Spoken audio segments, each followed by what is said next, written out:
Birds and Bucks will be dealing with banged-up quarterbacks. Jalen Hurts was limited due to his finger injury, and Baker Mayfield did not participate due to ankle and rib injuries. Hurts also mentioned during his media availability that he wonders whether he should have gone back into the Giants game after dislocating his finger. Leaving that game and attempting to go back in that game probably wasn't physically the best idea. Not having much control over the things that I wanted to do. But time will tell with that, and I can assure you everything's progressing in the right way. The 76ers return to action tonight against the Kings, looking to shake off a 3-game losing streak. The game tips off at 7:30, and catch the live call right here on 97.5 The Fanatic. Flyers hit the road tonight for the matchup with the Minnesota Wild. Puck drop at 8 o'clock. Catch the game on 93.3 WMMR with pregame starting at 7:30. Keep it locked here for the latest news and information. I'm Ray Dunn, the home for the Sixers and Flyers, 97.5 The Fanatic. Monday at 6. Join Andrew Salchunas, Pat Egan, and Bob Cooney for the Fanatic pregame show. Sponsored by Corona at Barnaby's in Westchester, your game day football headquarters. Then stick around for the Fanatic's official playoff watch party. Catch all the action and enjoy $25 Corona, Premier, and Light buckets and $5 Modelo drafts. Go Birds! When the Birds went down to Arizona, everybody was thinking, man, they've just kicked away a home playoff game. But it's more than that. It could have been the last home game for legends like Jason Kelce, Fletcher Cox, and a Brandon Graham. So when you're thinking about what one loss means, not only does it mean a more difficult path if you want to get to Las Vegas and play in the big game, but it also means you may have missed your chance to say goodbye officially to 3 Eagle legends. Homeowners, improve your family's comfort with a Bradford White water heater and enjoy all the hot water your household needs. All day, every day. With Bradford White, you get more than just a water heater. You get our commitment to quality and reliability that you can trust. How you heat your water matters, so don't compromise when it comes to your home or your hot water. Bradford White water heaters are built to be the best because your home deserves it. Visit BradfordWhite.com to learn more and find an installation pro near you. Hey guys, Bob Cooney here, and as good as the regular season is, there's nothing like NFL Super Wild Card Weekend. 6 games, 3 days. For these teams, it's win or go home, but you always have a spot in the playoffs with FanDuel, in partnership with Valley Forge, America's #1 sportsbook. FanDuel has so many ways for you to pick up a W.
It's interesting that the national perspective is, Eagles aren't losing this or ain't winning this game. I think there's a lot of whispers. I kept pushing him the other day.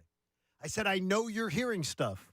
What's going on? I know you're hearing stuff. Spill the beans. Right. He wouldn't do it. No, I guarantee you, next week, if this team flames out, we're going to hear all these stories come out of the woodwork about what went wrong with this team. But people are holding them, and I never understand it. Bob, you were in a print media job, so you had a different job. Maybe you understand why guys would sit on stuff. But I guarantee you, people just don't start talking next Monday if they lose.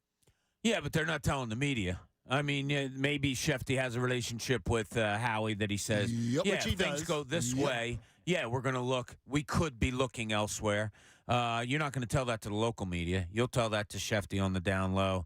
I don't know what kind of relationships local media has with GMs or whoever, Jeffrey Lurie himself. But I don't think anybody's sitting on a story. Like I've told you one of the stories that when I was covering the Sixers, I knew a firing or a quitting or what resignation was coming up, and I went to the front. I was the only one that had it.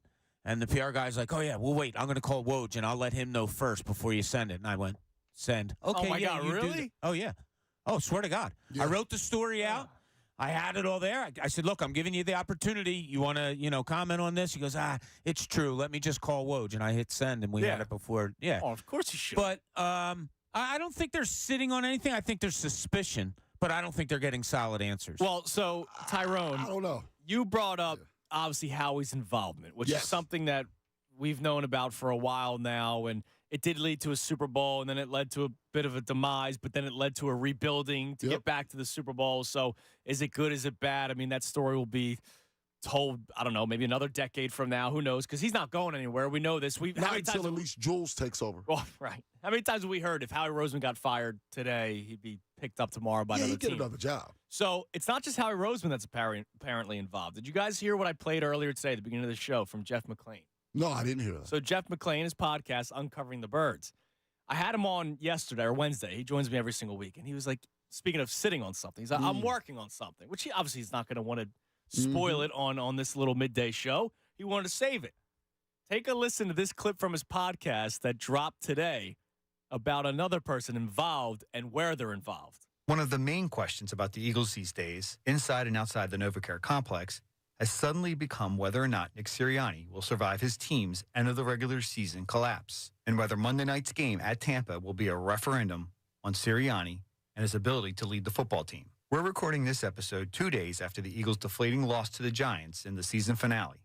Inside NovaCare, Sirianni, his staff, the players, Jeffrey Lurie, and management are all focused on one thing: beating the Buccaneers. But this is what I've been hearing the last few weeks as the Eagles' slide got worse. Lurie is taking a more active interest in football operations. What that means for Nick Sirianni's future is still too early to tell.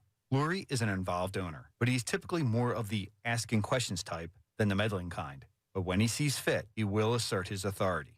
And when he saw fit was at the end of the Doug Peterson era. Yep. And at different times, I don't have a better word than lie about. J.J. Arthur-Whiteside was his draft pick. It was his draft pick. It was the Stanford connection. Now, he'll say that the only time he's ever interfered was Lane Johnson in my ladder. That's just not the truth. It was he has stepped up in other times. By the way, can we not give Howie Roseman or anybody credit for Joy Mailata except for a scout? That was just nobody's watching rugby. Stoutland should get the first credit. Well, no, I know, but in terms of drafting him, it was some scout that's working nitty gritty hours and goes, "Wow, I got this rugby player." That's what he said. It's a problem, but this is what I meant, and this is why I would like to not have a first-time head coach if there is a demise of Nick Sirianni. He knows a lot about owning a team. He doesn't know enough about football to be interfering at that level.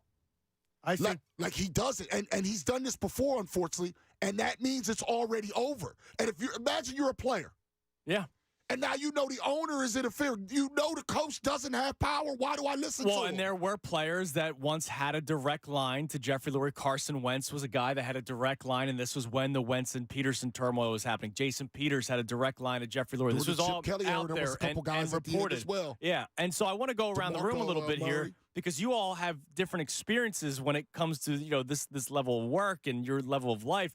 John, I'll start with you. Did this ever happen in Atlanta? Where the owner, who is very involved. Oh, he's terribly involved. So to the point where it's a detriment to the team. Yes, absolutely. Do you know that for every single head coach of the Atlanta Falcons, they have a once-a-week meeting with the owner to talk about game plan? Oh. Yeah. I swear to you. Are you I serious? believe you. Oh, I'm not kidding you. I'll put on Arthur Blank is the most. If he isn't, he's more meddlesome than Jerry Jones. I give him credit for lowering the food prices at that stadium. Well, he does. That's how you got to fill the place. But he's a meddlesome owner, and along lines. And it's funny. It's just one thing on what Ty said. Ty, you dropped something there that I believe is maybe behind Jeffrey Lurie being so desperate.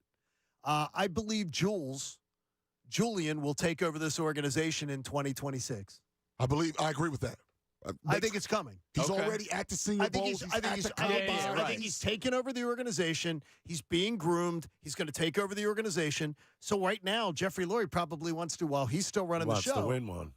Get another one in there. Similar to Mr. Snyder, only Mr. Snyder ended up being, he was worried about mortality at the time. And a lot of moves they made was to try to win one before Mr. Snyder passed away, unfortunately. And I think this isn't which I didn't hate. He was trying. My issue with it was you can never make decisions just 2 inches in front of your face. Right. You don't have to make them 2 miles down the road either. There has to be a middle ground. Right. Like, if you think Brandon Graham's going to retire, then Nolan Smith the next year, I can live with that. That's 1 year ahead.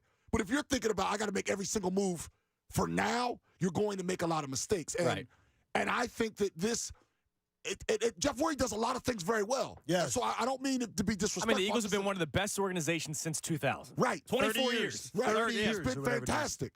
But one of his weakness is the football. Right. Like, that's a lot of people's weakness would be the football. I don't think... And from a player's perspective in that, that's where I was going to I'll next. be honest with you. We would see an owner on opening day. That was it. Right. With exception of David Montgomery. David Montgomery would come down whenever he felt like it, and just kind of hang out, say hi to the players. He was different than most wasn't owners. meddling. No. He was just how you like, guys doing? How's your family? How's this? How's that? Well, it has nothing to do with the game.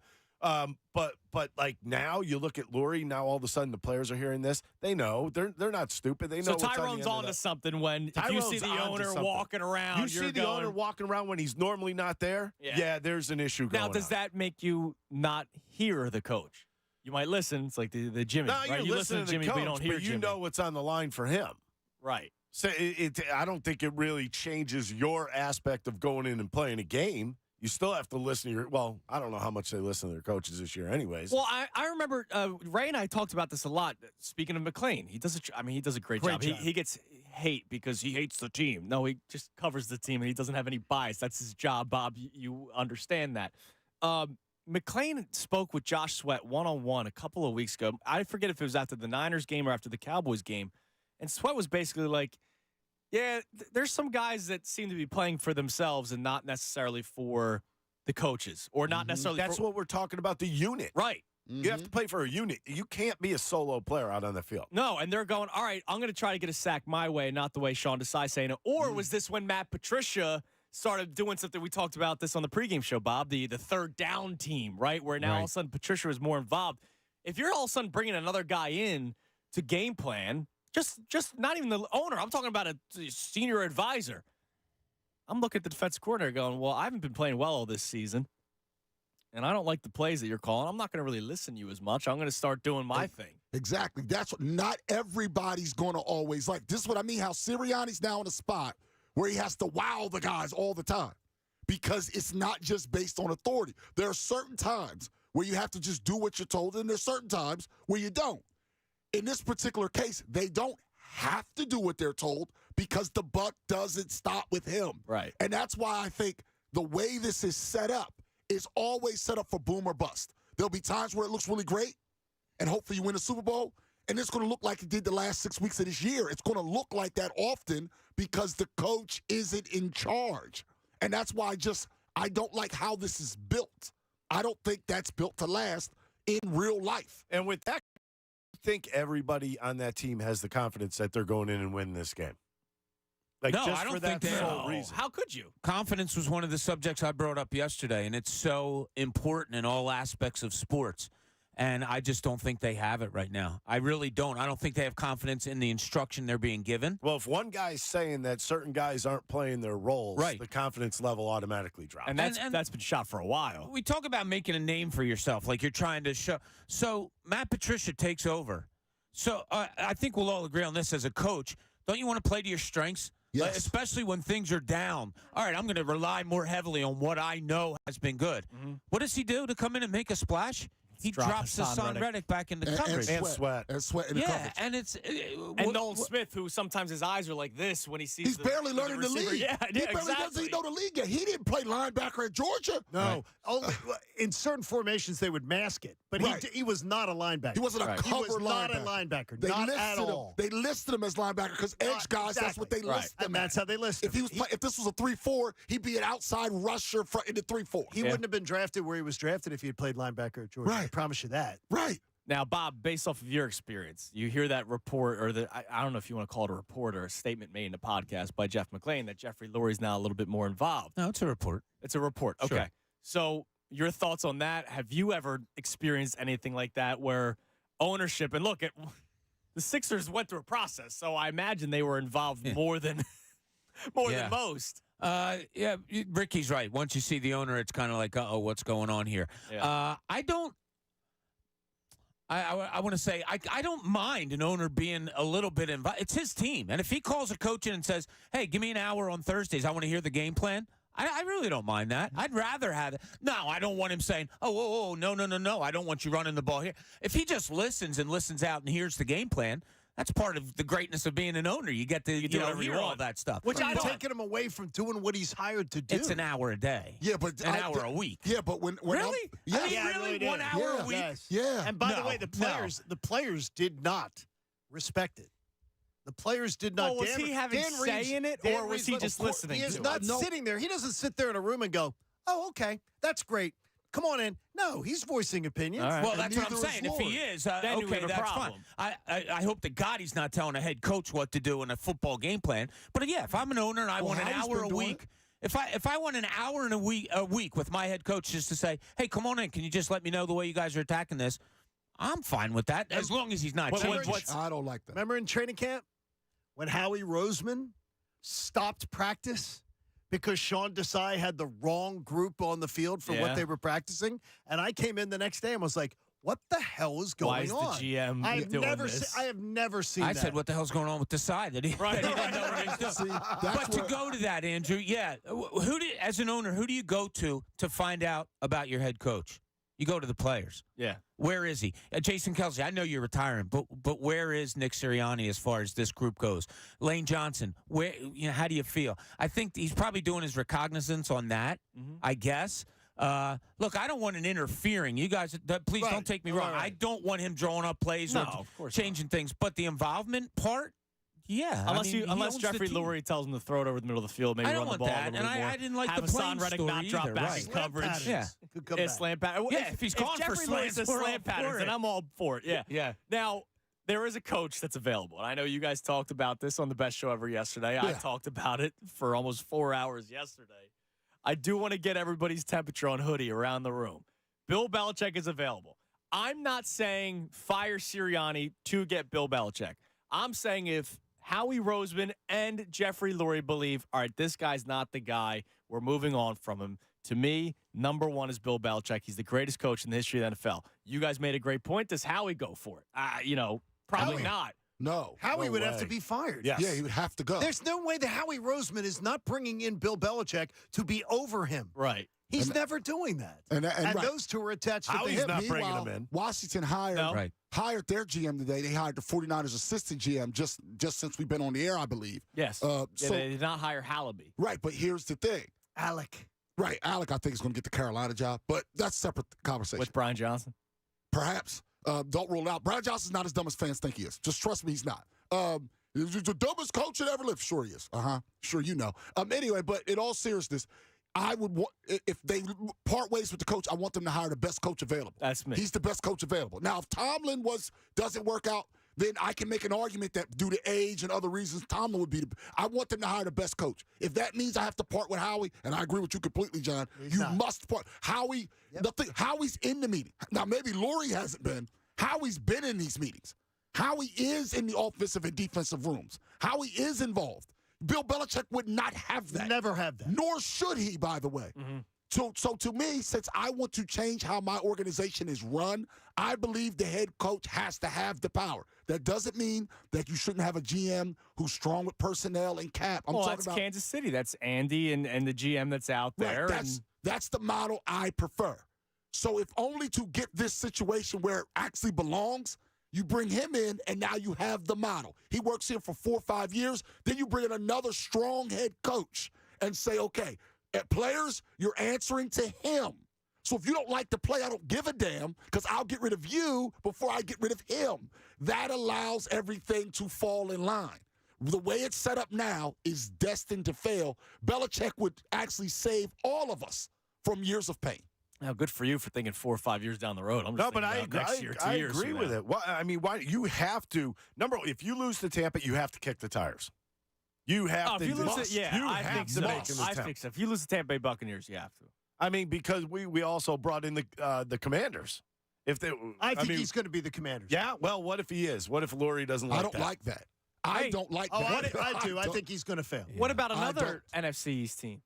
They're already talking about if the Cowboys lose. What if McCarthy's going? I think Could you imagine if Hoodie goes down to Dallas? I don't know if he go there with. I don't know if Jerry Jones. No, we would all be scared though. John made a good point this morning, though, saying if he does get fired, McCarthy, wouldn't it be just like Jerry Jones to go after Bill Belichick? Money be damned. And wouldn't we all be scared? We're all chesty saying, "Oh, I don't want that old man here." If he goes to Dallas, I'm terrified. I believe he would break the curse. I believe they'd win a Super Bowl with him there.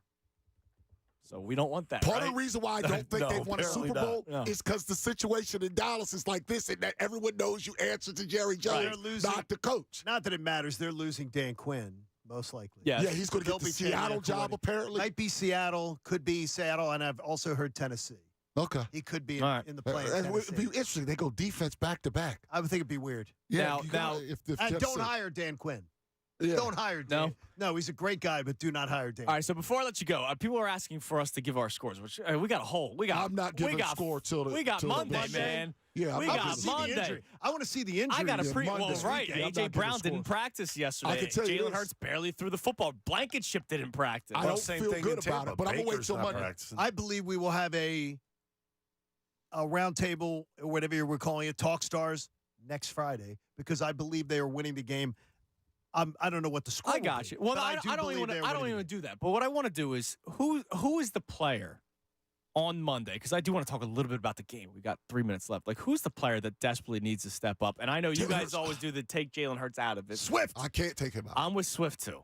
Now, not to step up in terms of he's not been playing well, but they need to run the football in this game. Yeah, and everything lends to that, right? You have to protect your defense because they've been crap lately, so you got to hold on to the ball. Keep them off of the field. I got to run the football because your wide receivers are hurt also. It's definitely Hurts. Well, I said Hurts aside.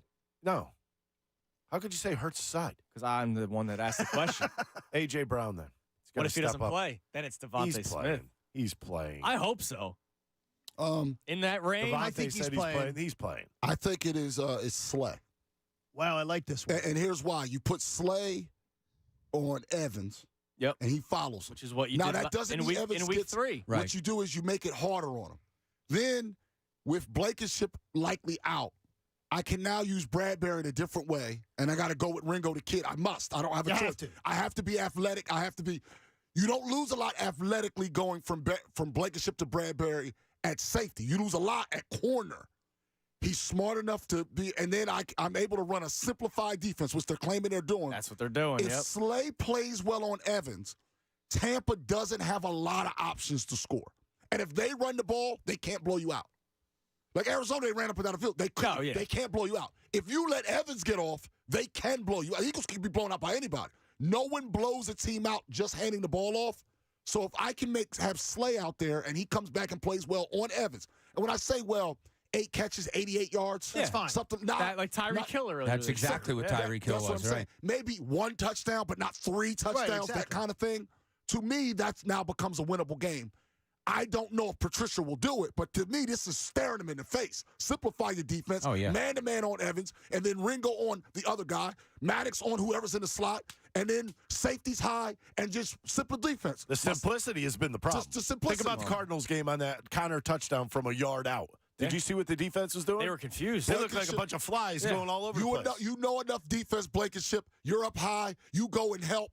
And now that's my simple defense. If I give stuff underneath, at least they know safety help, man-to-man. Safety help, man-to-man. So, but you can't do that without Slay. I just hope you have to run zone if you don't have Bob, Slay. but you keep it simple, stupid. It is, and that allows you to be aggressive because you know where you're supposed to be. You know exactly what you're supposed to do, therefore you can be aggressive. When you're not sure, you can't be aggressive because you're afraid to move. By the way, quick report, because we were just talking about the Commander's job. Ben Johnson, keep a close eye, somebody's reporting. Jonathan Jones, who covers the NFL for CBS, says keep a close eye on he's a hot name. Ben Johnson for the Commander's job. By the way, if he'd pick his quarterback with the second pick of the draft. Yep, Yeah. Johnson would. Now, so hold on, real fast. I don't want to go over time, but if Belichick doesn't go to Washington and Dallas was to win and the Eagles lose, it's between them and what? L.A. at that point? He might want warm weather and I was thinking quarterback. he The might wanna Chargers have was the Herbert. first team that came to my mind. Yeah, but that's it. We went over them all yesterday. There's To nowhere me, else. the best scenario for him, because his weakness has been quarterback, would be L.A. or Philadelphia. I was Or told, Dallas. I was told the other day, too, that Jim Harbaugh is... I'm talking about if Dallas wins. I think he gets hired fairly quickly. that Harbaugh's more likely to come back winning the national championship than he was if he had lost the national championship. Interesting. That was, and He probably, and the rumors were apparently he prefers the L.A. job. yes, well, Because Herbert's of the guy. Right. So. All right. So the positions are limited Belichick. for the greatest coach in the history of the NFL. All right. Thanks, guys. I appreciate it. Make appreciate sure you listen to Tyrone and for you, Ricky. Andrew. They're back on at 2 o'clock. Bob, I Thanks, Drew. appreciate you sticking around. You and Jonathan guys enjoy your Cade weekends. working extra time, right? Do you get paid extra for this? No, Andrew, we're just here for you. Oh, that's nice. Yeah, that's Bob all. That's told our you pay. we're here for That's you. nice. I appreciate it. Well, you guys get home safely. Enjoy your weekends. We do have football all weekend long, which is great. And then we'll be back at it on Monday. And, Bob, I'll be doing the pregame show with you on Monday at Barnaby's. Your mic's still on. Keep on talking. All right, if you want to get back into the conversation, the number is 610-632-0975. Just unbelievable. Bob forgets to turn off his mic very 8 times professional a outfit day. here. It's amazing. That'll do it for the Talk Stars. Midday show continues coming up next. By the way, it's Andrew Salchunas here for Live Casino and Hotel. Live Casino and Hotel Philadelphia. It's your game day headquarters. We had so much fun this year. We broadcasted every single home game at Live Casino and Hotel Philadelphia. It was amazing. Just steps away from the stadium. So everybody that was getting there to tailgate, we hung out with them. People that were just walking by to go to the game, we were just steps away from the stadium. I remember a couple of night games when I was getting onto the top level where the parking was, seeing the fireworks going off before kickoff. It was awesome. Thank you. Look at that. I mean, that's just incredible effort by Ricky Patalico there with the sound effects. I was doing it with Bob Cooney. I was doing it with Pat Egan. We enjoyed food specials, refreshing drink specials, amazing the whole season. Just a blast down at Live Casino and Hotel. Plus, I scored major points with the wife because we had a nice, lovely weekend there. Weekend brought the wife. We stayed over for the before the game. We enjoyed dinner from one of the world-class restaurants. We played some blackjack. We played some roulette. We had so much fun. I made some bets on some of our local Philadelphia squads. What a weekend. So make sure you're where the action is. That's Live, the only must-attend tailgate for home games. Game days at Live Casino and Hotel Philadelphia. And, oh, by the way, road games as well. You're looking for a spot to watch a game? They got the big, comfy seats in the sports book. Game days at Live Casino and Hotel Philadelphia. Just visit livecasinophilly.com for details. Must be 21 or older. Gambling problem, call 1-800-GAMBLER. Fanatic Sports Update. A long weekend of football. I'm Ray Dunn. This update is brought to you by Jackson Hewitt Tax Services. Home of the money today. Guarantee. Get a tax refund advance loan at Jackson Hewitt now. No fee refund advance offered to eligible clients. Application required. Loans by Republic Bank. Details at jacksonhewitt.com. The start of the NFL playoffs are here. 6 games this weekend, concluding with the Eagles and Buccaneers on Monday Night Football. Injuries be a key storyline going into this one. Wide receiver A.J. Brown did not practice on Thursday. As for wide receiver Devontae Smith, he was out there and said he will play Monday. Both the Birds and Bucs be dealing with banged-up quarterbacks. Jalen Hurts was limited due to his finger injury, and Baker Mayfield did not participate in practice due to ankle and rib injuries. Hurts also mentioned during his media availability that he wonders whether he should have gone back into the Giants game after dislocating his finger. Leaving that game and attempting to go back in that game probably wasn't physically the best idea. Not having much control over the things that I wanted to do. But time will tell with that, and I can assure you everything's progressing in the right way. We'll be talking about that all day long here on The Fanatic. The 76ers return to action tonight against the Kings, looking to shake a 3-game losing streak. The game tips off at 7:30. Catch the live call right here on 97.5 The Fanatic. Flyers hit the road tonight for a matchup with the Minnesota Wild. Puck drop at 8 o'clock. You catch the game on 93.3 WMMR with pregame starting at 7:30. Keep it locked here for all the latest news and information.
You guys mentioned in there the national talking points of the team and the fact that, ESPN. They're picking the Bucks. Picking the Buccaneers. I can guarantee you ESPN's, countdown to Monday night, it's not going to be, whoa, how do you think the Buccaneers going to be able to run the football past, Davis, Carter in the front? No, it's going to be, so what are you hearing, Schefter, on the latest on Sirianni's job stats? What do you guys at the round table here think about the collapse of the Eagles? Does this team have the juice to continue? Can they flip the switch? I've got the TV on in here, as I always do, keeping an eye on what the national shows are talking about. The question was posed at the bottom third of First Take at some point today of, is the championship window closing for the Eagles? This is not a conversation. It's not just us focusing because, it's stay the Eagles. It's what we're thinking here in Philadelphia. That's the thinking everywhere right now. You watch a team lose 5 of 6 in such a historic fashion and have to go play a playoff game, and I say have to because the start of your season requires you to go out there and play that playoff game. Yeah, these are questions that we're going to have to ask, and that's why the conversation will not be focused on the X's and O's and, let's break down the tape of what this team's doing, because you've seen the shortcomings, and the shortcomings lead you to the bigger questions about this team for the long haul. Yeah, which sucks, though, ultimately, because I would love to just get fired up for a game, right? I would love to get fired up for an Eagles playoff game and say EAGLES, but unfortunately, we're not at that position. Tyrone's right, though. They beat the Buccaneers, and this town will start to talk itself into something. Oh, yeah. Look, I told you a couple weeks ago when we did the Bill Barnwell article, hey, if you could run the football against the Dallas Cowboys, and the Dallas Cowboys aren't great at stopping the run, maybe you control the clock. Dak gets turns the football over. You make a play here and there. Just don't let CeeDee Lamb go off for like 200 yards, and maybe you have yourself a ball game. John brought up the whole, man, if this team upsets this team and this team, all of a sudden you got a home game, right? This weekend's going to be a lot of fun. Coming up at 1:30, we're going to give our picks, right? We'll base things off of the line and the point spread, the over-unders. But then we'll also, Ray and I are going to do our own. So we'll go, it's not like a competition. I mean, it will be when it's all said and done. We're going to do the playoff path. Oh, boy. So we're going to have to pick Monday. Yeah. Yeah, so we're going to pick, we're going to do the whole thing. We're going to write it all out, and then we'll see who did better come the end of the playoffs. But real quick, before I get back to the phones, Rob Motti just tweeted out the AP All-Pro teams. Remember last week we had the NFL Players Association All-Pro team. So this is the bigger one, the AP 2023 NFL All-Pro team. Lamar Jackson at quarterback, Christian McCaffrey at running back, no shock. Juszczyk at fullback, no shock.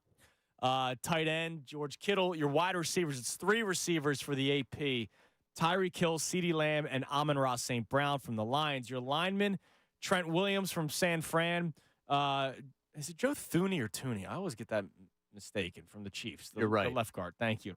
Jason Kelsey, once again, an all-pro center. Congratulations to Jason Kelsey, but no Lane Johnson. Lane Johnson was first team for the Players Association. He is second team All-Pro for the Associated Press. The All-Pro right tackle, Penei Sewell with the Lions, which he had a tremendous season. Zach Martin once again wins at right guard. And shocker, Ray, nobody on defense for the Philadelphia Eagles. Again, I'm astonished. I can't believe it. By the way, Lane Johnson, you know what? You might say the AP is the more impressive one. I like the peers. You know what? I like the players to make the decision. What they're saying. More prestigious to get the Players Association than the AP. The Players Association, that's just a personality or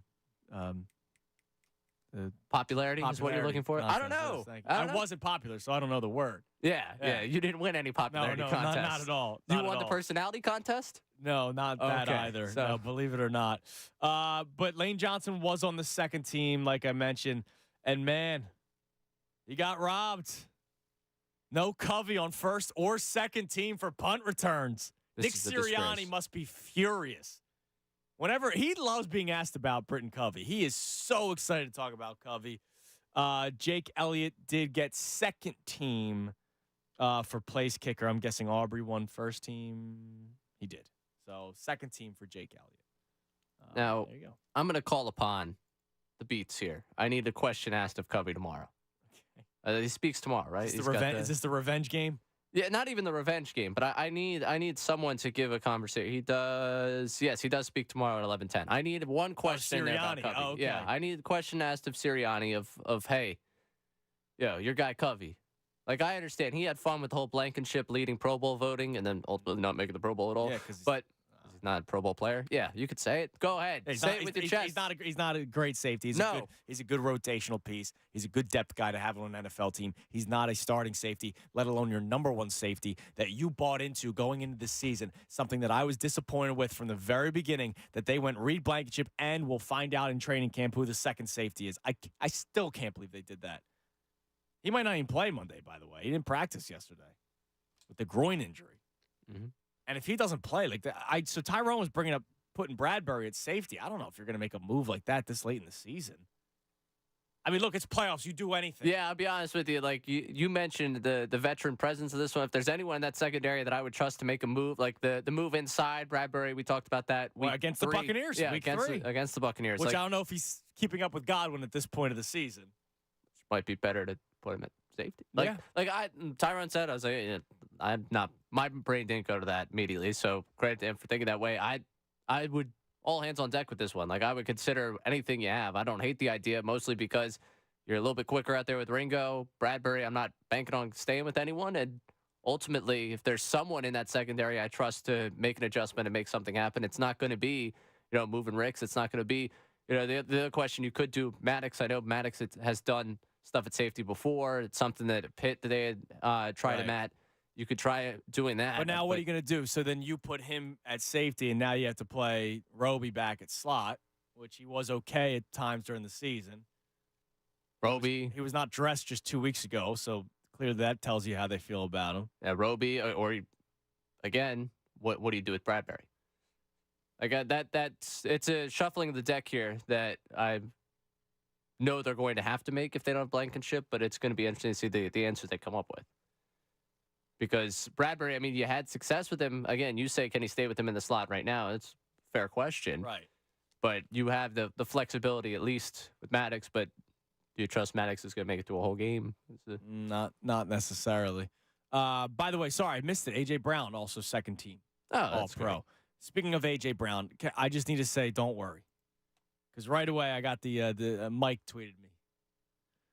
At Only Fanatic. A.J. Brown has deleted his Twitter account, and he scrubbed all his Eagles-related posts from Instagram. This happens all the time. He said, here's the start of Brown being traded. This literally happens all the time. Kyler Murray did it this past offseason. Kyler Murray's still with the Arizona Cardinals. It happens all the time. Yeah, this. I mean, it's not great. I don't love the optics of it, but it happens all the time. Look, I know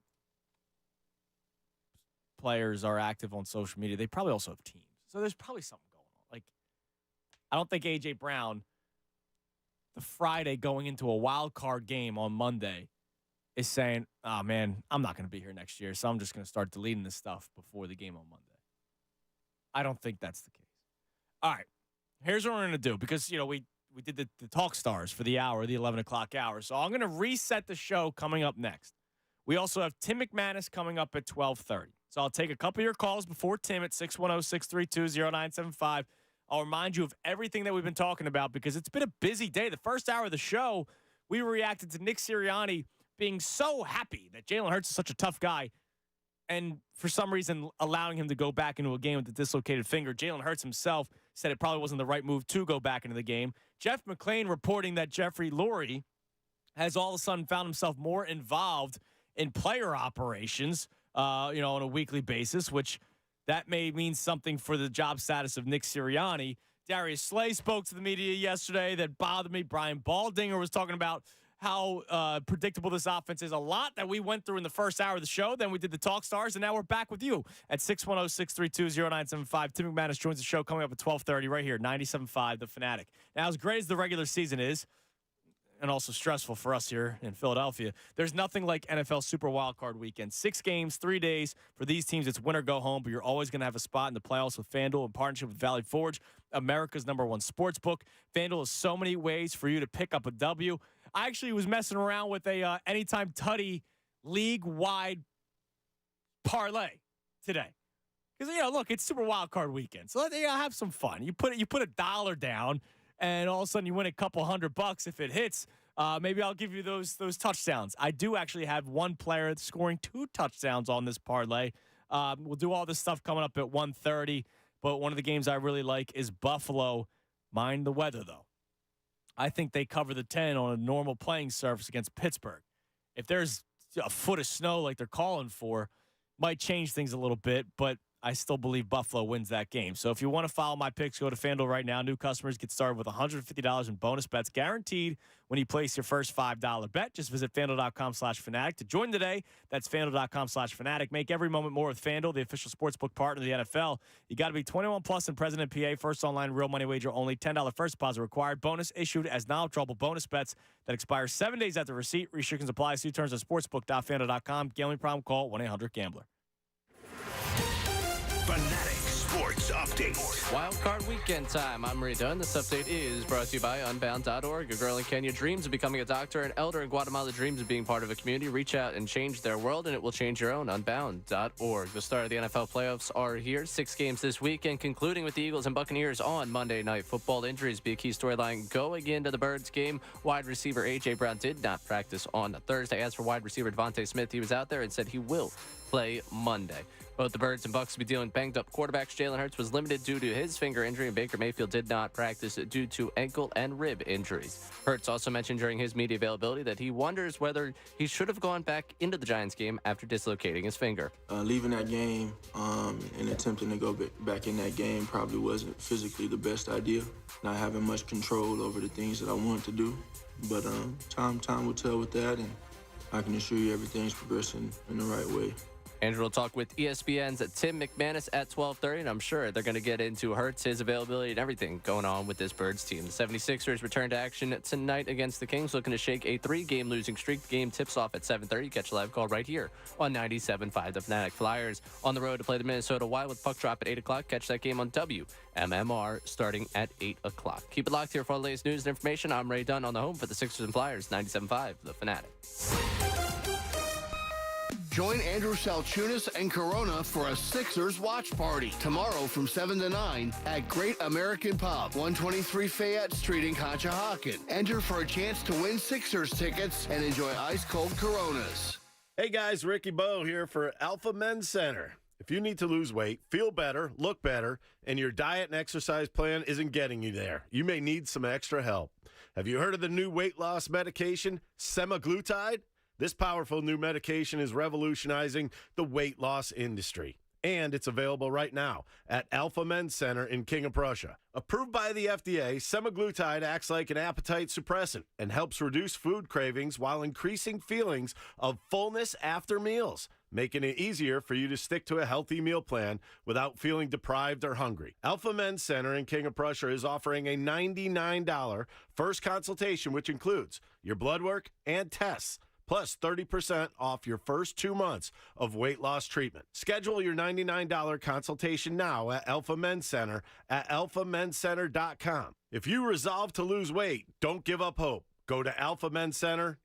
This winter, cozy up to a home that's perfectly yours with Preferred Pros. From skilled craftsmen and expert designers to top veterinarians and relaxing pools and spas, we've got the best recommendations for you. Let us help you make your dream project a reality. Your home, your life, our professionals. Connect with Preferred Pros you can trust. WM Henderson's expert plumbers are available with 24-hour emergency plumbing solutions. They arrive in their fully stocked trucks the same day, guaranteed, or it's free. Hydroscape Pools, the area's fastest growing fiberglass pool builder, is Hydroscape Pools. Book now and swim next summer. Affordable financing is available and most pools are completed in about 2 weeks. Schedule a free consultation at hydroscapepools.com today. Great Railing offers the highest quality vinyl decking, fencing, and railing at discount prices on the Black Horse Pike in Williamstown or online at greatrailing.com. Check out Preferred Pros today. This paid program is sponsored by businesses highly rated by actual customers. For more details on Preferred Pros, visit 975thefanatic.com. Do you have 3 ex-wives and your current trophy wife wants a life insurance policy 3 times the size of the policies you had to purchase for your previous mistakes? If so, you need to call Big Lou at Term Provider, 800-859-3220. Big Lou is intimately familiar with your problems, and if you're 50 to 60 years old and in reasonably good health, a $1 million policy should only cost about $100 to $200 per month.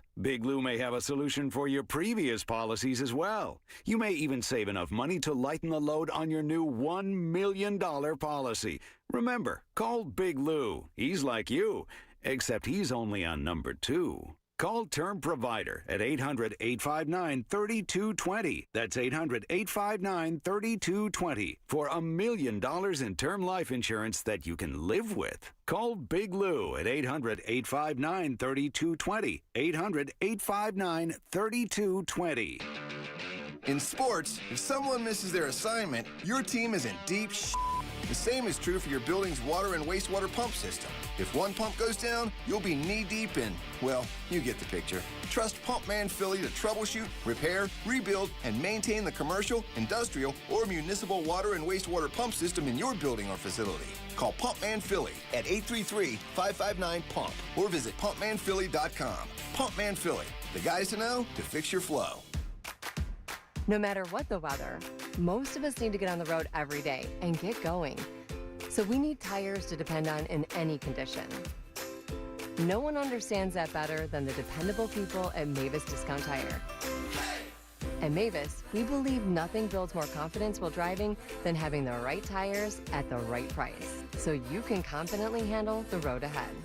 Roll in for $200 off select sets of 4 Goodyear tires. Visit us at mavis.com. Philly sports fans, the energy of the city. 97.5, The Fanatic. Every storyline, every angle on the Eagles is here all week as they prepare for the NFL Wild Card. You're listening to Andrew Salchunas, 97.5 The Fanatic and 97.5thefanatic.com. It's 12:20. Midday show, 97.5 The Fanatic. I'm Andrew Salchunas. Our 12 o'clock hour brought to us by Service First Heating and Air Conditioning. Get 0% financing for 72 months and a $500 rebate when you purchase a complete heating and cooling system from Service First. Learn more at servicefirsthvac.com. When we spoke with Jeff McClain earlier in the week, I asked him about the status of A.J. Brown. He was leaning toward, yes, he will play Monday. A.J. Brown did not participate in practice yesterday. I don't think, was he even there? I saw one report that he wasn't even there at practice yesterday, which is always terrifying. Oh, he's probably getting treatment somewhere.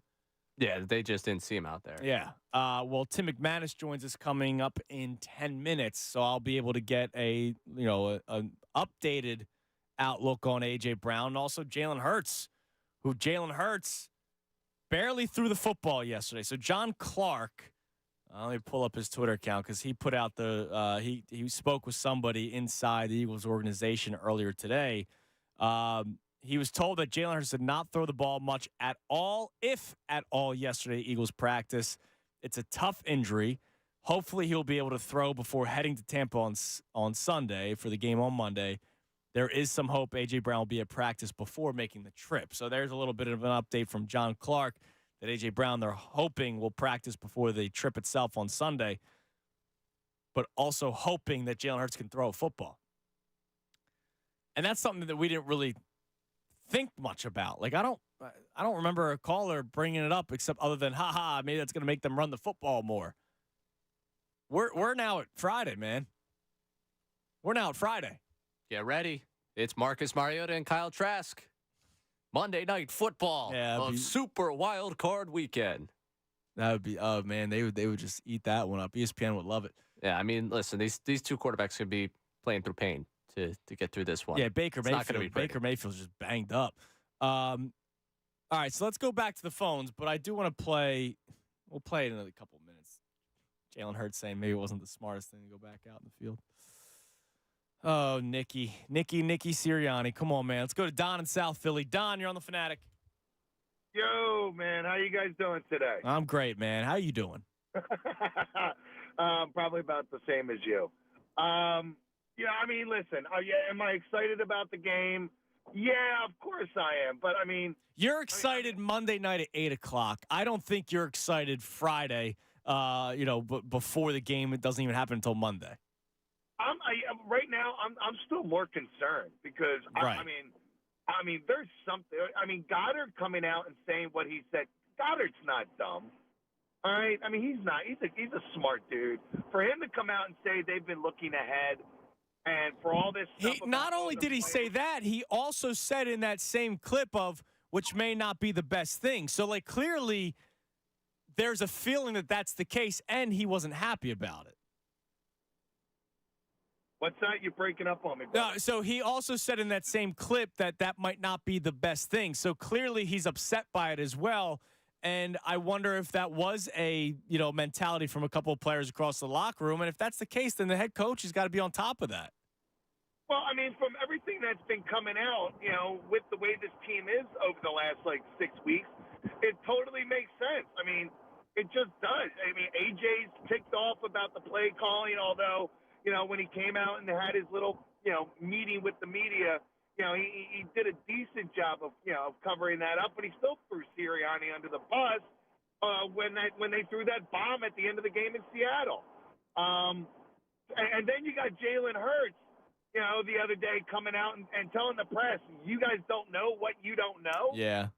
But then, I didn't make much of that because he speaks just, I don't know half the crap he's saying. You know what I mean? No, I hear you.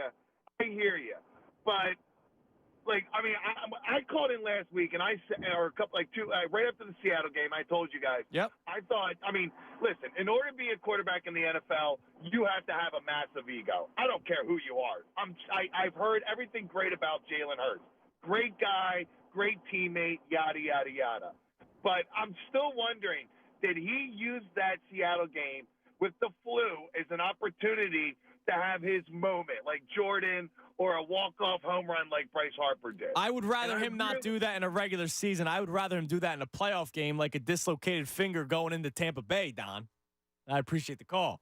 I'd rather this be the Jalen game. All right? Even though he had a Super Bowl where he had a banged-up shoulder and played his ass off. I remember saying this to you on the air. It was kind of tongue-in-cheek, but I'm starting to believe it. I think we need to go back to doubting Jalen Hurts and hating, in air quotes, because he was great when he had the sweatshirt. Keep doubting? Is that what the sweatshirt was? Yeah, something. It's like a yellow sweatshirt, and it said "Keep doubting." He was playing at his best. Now all of a sudden everybody's got his back, and it's going downhill a little bit. Everybody have his back. A lot of people were waiting for the moment that it didn't go well to complete. Correct. To switch sides. Yeah, no. Yeah. They're still out there. They're still out there. Oh yeah, they are. Yeah, there it is. God bless whoever hating on me. Thank you, Silvana. Thank you. That's I forgot what it was. I remember the sweatshirt. I forgot what it had on it. It was amazing. Let's go to Rick in Easton. Rick, you're on the Fanatic. This falls under keep your friends close and your enemies closer. We all talked the last week about this whole before the game on how bad Tampa Bay is. If there's a talk show in Tampa Bay, can you hear them laughing what their confidence level must be? We're going to play the Eagles, who can't beat the Cardinals and the Giants and have lost themselves. The coach has lost the team. How much confidence do you think Tampa Bay is going to have? Oh, they're probably happy that they got a draw where they're facing a team that's going in ice cold. Now I got to ask you, Rick, you all right? You're breathing heavily. Well, I'm on my Peloton. That's nice, man. I told the producer, she's such a sweetheart. I always do. Silvana. I'm always doing paperwork and on my Peloton because it's okay to be on hold for an hour and a half. But you guys get me on so quick, so I haven't really gotten my breath back. That's awesome. Well, what's the resistance at right now? Where's your cadence, Rick? I switch it back and forth when you go up hills and down hills, and you have to relax. Oh, I have one. I know. I'm asking, where are you at right now? Oh God, right now I'm at 73% going up the hill. So that's good. Are you in first position, second position, or third position? I cut it off to talk to you. So that's the issue I have. Now, listen, as far as bringing Sirianni back, and we've talked about this before, this city is very unique to Los Angeles, Boston, St. Louis, New York, Pittsburgh, Detroit, Chicago, and even Tampa Bay. Those are cities that have more championships. Yeah, we talked about this earlier this week. It's like Sirianni can't stay because if he progressed, if he made the playoffs his first year and then got to the NFC Championship game the second year and lost, and then he lost again. Now he's getting better and better. But when you take such a big step backwards, he only has a 2-year window left. Since they're so bad, they have to change head coaches after this season because if not, we're looking at a 2-8 start next year. We can't keep Sirianni. He lost the team. How do you not see that? Well, I mean, I think I see it, and thanks for the call, Rick. We don't know the full story yet. You know when we'll know that he lost the locker room? When he's fired. If he is not fired, then he did not lose the locker room. If he is not fired, then the players had his back when they spoke with Jeffrey Lurie, when they spoke with Howie Roseman. We heard Bob Cooney say it this past hour when he joined us, when, we had the Talk Stars, which you'll be able to hear again this weekend, by the way. It'll re-air at some point on Sunday. Not sure yet when yet. But, Bob pointed out, what Jeffrey Lurie might be doing right now, walking around NovaCare more than he normally does. Maybe he's pulling players aside, like some of those vets. Maybe not so much, Jalen Carter or Nolan Smith, but Jason Kelsey and Lane Johnson, and seeing where Nick Sirianni's at. So that's when we'll find out if he lost the locker room, is the decision to keep him or to fire him. Do I think it's going downhill right now? I do. I really do. All right, you can climb in at 610-632-0975 on this Football Friday. Football Fridays at 12:30 also means another thing. I get to be joined by one of my favorite reporters from ESPN.com, the great Tim McManus on the Comcast Business Hotline. Tim, what's up, man? Happy Friday. Andrew, what's going on, man? How you doing? I'm doing good. I'm getting set for Monday. Just sucks that we have to wait until Monday, honestly. But it's also nice that I guess I get to just watch football without pain and suffering for 2 days this weekend, so that's kind of cool. There you go. Yeah, and you get to watch that frigid game out in Kansas City. Yeah, and be in my warm house under a blanket with my dog on my lap, keeping me warm, and I'm going, I don't have to be out there. Tim, first things first, before we dive into the game and we dive into our weekly vibe check, can you give us any sort of update on some of the players that are banged up right now? I know A.J. Brown not at practice. Reed Blankenship was not at practice yesterday. And, of course, Jalen Hurts barely throwing with the glove on his hand. Yeah, I mean, let's start with the quarterback, most important position in football. And he dislocated that middle finger on his throwing hand against the Giants. He acknowledged yesterday, Andrew, that the finger was hurting him more after the next day than it did actually during the game. And he had said that he hadn't thrown up until yesterday, since he injured that finger. And when we saw him, so we're only out there for about 5-10 minutes during their initial warm-ups and some of their individual drills.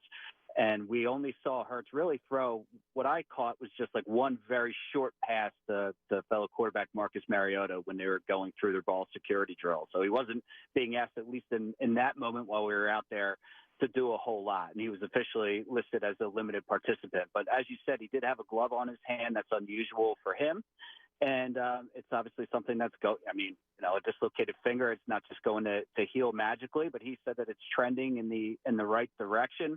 The expectation is that he plays, and there's, it's the question of just, all right, well, how well does he function as he's, both receiving the ball and then also throwing it, right? Like receiving it from the center, right, and also throwing it downfield. So A.J. Brown was the other noticeable. He was in absence yesterday. He's been dealing with that knee injury that he also suffered against New York. I'm thinking that all of these guys are going to end up playing. Like Devontae Smith was on the field. He said, "Count me in." Darius Slay told me he feels 1,000 times better than he did pre-surgery. So that's an encouraging thing. He expects to be on there. Reed Blankenship was not on the field. We're going to have to monitor. It's a groin. We know that's tricky. But I think they're obviously going to do everything they can to get as many hands on deck as possible for this playoff game in Tampa. So if Reed Blankenship doesn't go, what does Matt Patricia, your real defensive coordinator, do at safety? Because you're already out a couple of players, and now all of a sudden your depth chart is pretty bare.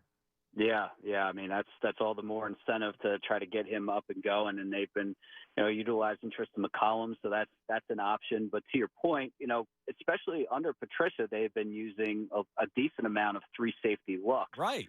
He had gravitated towards that look a decent amount, and now they just don't have the horses there. And so, does that mean that you're running more linebackers on the field? Does that mean that you have more, corners? It's just. It's not obviously an ideal situation for a defense that's, as we know, has been having its share of struggles.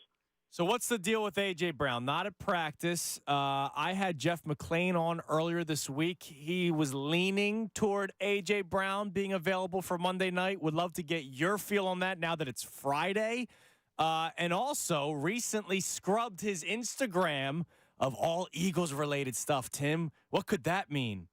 Oh, jeez. No, I feel like he is kind of hot and cold with social media. Like he'll be on it, and then he just finds like, okay, it's too much, and I'm getting involved with and people's mentions and all that kind of stuff, and he's just like, all right, I'm just done with it for a while. So I don't read too much into it. Then these guys are trying to get laser focused. I mean, they have one game that's guaranteed to them. That's Monday night.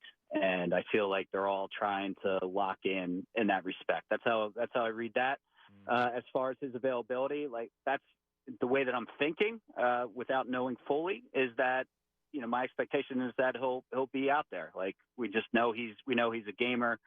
The indications, at least looking at him post game, he wasn't in any kind of brace. He was walking and greeting his teammates at the locker stall. It didn't scream like significant injury relative to what we see in other circumstances. And so, that's my expectation until proven differently. Now, before we get to the conversation about the coach and his job status and his job security, Tim, when I played it earlier, Hurts's explanation or Hurts talking about the dislocated finger, and now looking back at it, he believes it may not have been the best idea to go back out there. Yesterday's press conference with Nick Sirianni, he was speaking glowingly. Like you could hear the smile through my headphones about, man, Jalen Hurts is tough. I'm not going to be able to keep him out of a ball game. If you're the head coach of the football team, and I know there was still the chance of going up to the second round of getting up to the 2 seed, man, don't you have to put Hurts back on the bench? He dislocated his finger on his throwing hand. Yeah. I mean, in hindsight, that probably would have been the better move. And Hurts said that it wasn't the best idea for him to go back in there, given that he wasn't able to control things the way that he wanted to. And it was a semi-dramatic scene in the Meadowlands as Hurts comes off with that finger that was clearly out of place. Very noticeable. Yes. And then he goes into the medical tent, and then he goes to the sideline. He tries to throw, and Sirianni stops what he's doing and stands right next to Jalen, and he's watching the whole time. And by Sirianni's words, Jalen told him, "I'm going." And that's a little bit of a tricky line when you have a quarterback determined to go back in, feels like he's good enough to do it. You kind of roll with it, but there is a level of responsibility that falls on the higher ups in situations to make sure that players aren't, going to hurt themselves further. So I see your point, and I think if everybody had to do it again, maybe they'd rethink that. Now let's talk about Sirianni. How important is Monday night for him and his future here in Philadelphia? Well, I mean, it's obviously the question that everybody wants to know, the answer that everybody wants to know. In all truthfulness, the only person who knows that is Lori. What's going on in Lori's brain is the $10 million question. Mm-hmm. Like when he looks out and he sees that the product has taken a nosedive, how much does he believe? One, that's Sirianni's responsibility, and two, like whether it's fixable long term. Like I think that's really the answer, because there's conflicting things going on. One in one sense, this is a coach that has put together a really strong record in the 3 years that he's been here. Right. He's gotten them to 3 playoff appearances in 3 years, and they're in a Super Bowl last year, and they ended up winning 11 games. And so typically that suggests that a coach will be safe. We also know that this is a roster that was loaded with talent. There's a lot of expectation, and it's not just that they stumbled. It's like it seems like it's in a tailspin, right? And so it's about making sense of that. If they are able to course correct against Tampa and sort of refine their feet, and then they start going on a little bit of a run, like it feels to me like it's no longer going to be a conversation. But if they end up not having a good showing in Tampa, then what will that look like? So those are the questions out there. I mean, so I don't know that you can discount any scenario, especially depending on how how Lurie is viewing, all right, the long-term prognosis of Jalen Hurts, like what is best for him. Is this fixable? Is this a blip? And whatever conclusions he comes to will end up determining the path that the Eagles go in. How would you feel covering Bill Belichick? I mean, I wouldn't like the press conference. Of course not. But Would Howie go for that? Probably not. Yeah. I mean, it would be obviously fascinating to cover all of that. I mean, but we also know that the way that they have it structured now, which is Roseman with a lot of the sway, and it's worked really well for them. And so, and if that totally gets changed, is that something that they would be on board with? I mean, so those are all the things that you have. Right now, it's just kind of conversation. Right now, Sirianni's the coach, but obviously, when somebody as big as Belichick is out there, and there is some like a level of unsettling here in Philly, then those questions are going to be entertained. But that's all they are right now. It's just kind of questions to entertain. All right, last thing before I let you go, because I'll get your prediction on Monday during the pregame show. The weekly vibe check. It's been a roller coaster. Some weeks it's been high. Some weeks it's been at the bottom and maybe not even operating anymore. Where are we at going into the playoff game? I've heard a lot of players talking about flipping the switch. So where are we at with the weekly vibe check, Tim McManus? I would say all business would be the vibe that I'm getting from this group right now. Devontae Smith highlighting that, basically saying, like, I don't have a pep talk for you guys. Like, we're going to go on the field and we're going to see what happens. And then Brandon Graham, not really as jovial as normal. He was saying how he's saving as much of his energy as he can for going out there. But I think the tone has been getting back to their identity, getting back to who they are, and taking that approach on Monday night and just kind of letting it fall where it may. There's been a decent amount of talk about, the physical element, and where the strength of this team lies is in the trenches, along the offensive and the defensive fronts, and utilizing those strengths in a big moment where you really need a game. And so that's kind of been the focus. There hasn't been any, to this point, bold predictions about massive turnarounds or anything like that. There's hope that happens, but I think everybody recognizes at this point, like, there's been a lot of talk. And the results haven't really followed. And so it just seems like they're staying buttoned up. They're staying focused on the task at hand. I think they're going to try to simplify some things on the defensive end so they can fly to the ball a little bit more and be confused a little bit less, and kind of see where that leads them.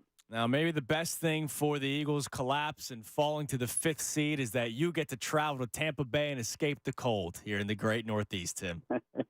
It will be nice. It will be better than Kansas City. Yeah, absolutely. Tim, thanks as always, man. I appreciate it. It's been a lot of fun talking to you throughout the regular season. And now I'll be talking to you Monday night for the postseason when the Eagles take on the Buccaneers. Safe travels down to Tampa. All right, brother. Can't wait. There he is, Tim McManus on the Comcast Business Hotline from ESPN.com. All business, Ray, in the vibe check. They need a Garrett Stubbs, I think. Maybe that's what this team's... They need a lot more than a Garrett Stubbs. That might be what this team's missing. They need a Stubbs. They need a Dancing on My Own. They need a song. They need a lot more than a song. They can't do Dreams and Nightmares again. They can't. This team can't. They did it earlier this year. This season's been Dreams and Nightmares. 10-1, no. 5 of 6. Nightmares. Period. At this point. Well, it was dreams at first. We had dreams of something great. Even when they were winning. Even when they were winning, everybody was nervous because every game was close. This team needs a lot. I don't think it's Garrett Stubbs or a song. The vibes. Oh, man. Business trip. Business. Who's been excited for one of those? I have been. PhillySportsTrips.com. Yeah, that's a Philly sports trip. That's not a business trip. The number to climb in is at 610-632-0975. Going to reset everything that we've had today. And by the way, some potential major news in football in terms of one of these playoff teams. Wow. Was not expecting this. I'll tell you what next, right here, 97.5 The Fanatic. Fanatic Sports Update. A long weekend of football. I'm Ray Dunn. This update is brought to you by Live Casino Hotel Philadelphia. Live Casino Hotel Philadelphia is your game day headquarters. Enjoy drink specials and food specials and even stay over before or after the game. Every home game only at Live Casino and Hotel. The start of the NFL playoffs are here. 6 games this weekend, concluding with the Eagles and Buccaneers on Monday Night Football. Injuries be a key storyline going to this game for the Birds. Wide receiver A.J. Brown did not practice on Thursday. As for wide receiver Devontae Smith, he was out there and said he will be good to go to play Monday. Both the Birds and Bucs will be dealing with banged-up quarterbacks. Jalen Hurts was limited due to his finger injury, and Baker Mayfield did not practice due to ankle and rib injuries. Hurts also mentioned during his media availability that he wonders whether he should have gone back into the Giants game after dislocating his finger. Leaving that game and attempting to go back in that game probably wasn't physically the best idea. Not having much control over the things that I wanted to do. But time will tell with that, and I can assure you everything's progressing in the right way. You just heard ESPN's Tim McManus talk with Andrew about that, and of course everything going on with Birds. You catch that conversation one more time at 97.5 thefanatic.com. 76ers turn to action tonight at 7:30 against the Kings. Catch the live call right here on 97.5 The Fanatic. This update's also brought to you by Discover. Discover wants everyone to feel special with live 24/7 customer service. Learn more at discover.com/credit card. Limitations apply. Keep it locked here for all the latest news and information. I'm Ray Dunn on 97.5 The Fanatic. The best show ever. Opinion and conversation on Philly's hot sports topics. Tyrone Johnson, Ricky Batalico, and Jennifer Scordo. This afternoon at 2. 97.5 The Fanatic and 97.5thefanatic.com. Wawa has pizza. And now get $5 off a 14-inch or 16-inch pizza when you order on the Wawa app or your favorite delivery app. Order varieties like pepperoni and sausage, each bubbling with melty mozzarella. It's always pizza night at Wawa. Perfect for hanging out with friends or watching the game. Order on the Wawa app or your favorite delivery app to get $5 off any pizza starting at 4 p.m. Gotta have a Wawa. Bring in 2024 in a big way at Wawa. Get any 20 or 24-ounce cup of freshly brewed hot coffee for just $2. You can pour more of your favorite coffee. Every mild, medium, or dark roast. And our new caramel cream flavored coffee with notes of caramelized sugar, rich salted butter, and warm, fragrant vanilla. Go big with a Wawa coffee for $2. Gotta have a Wawa. Limited time offer. Life of a small business owner. Keeping the lights on, calling all the shots, checking all the boxes. But don't be fooled by all that income.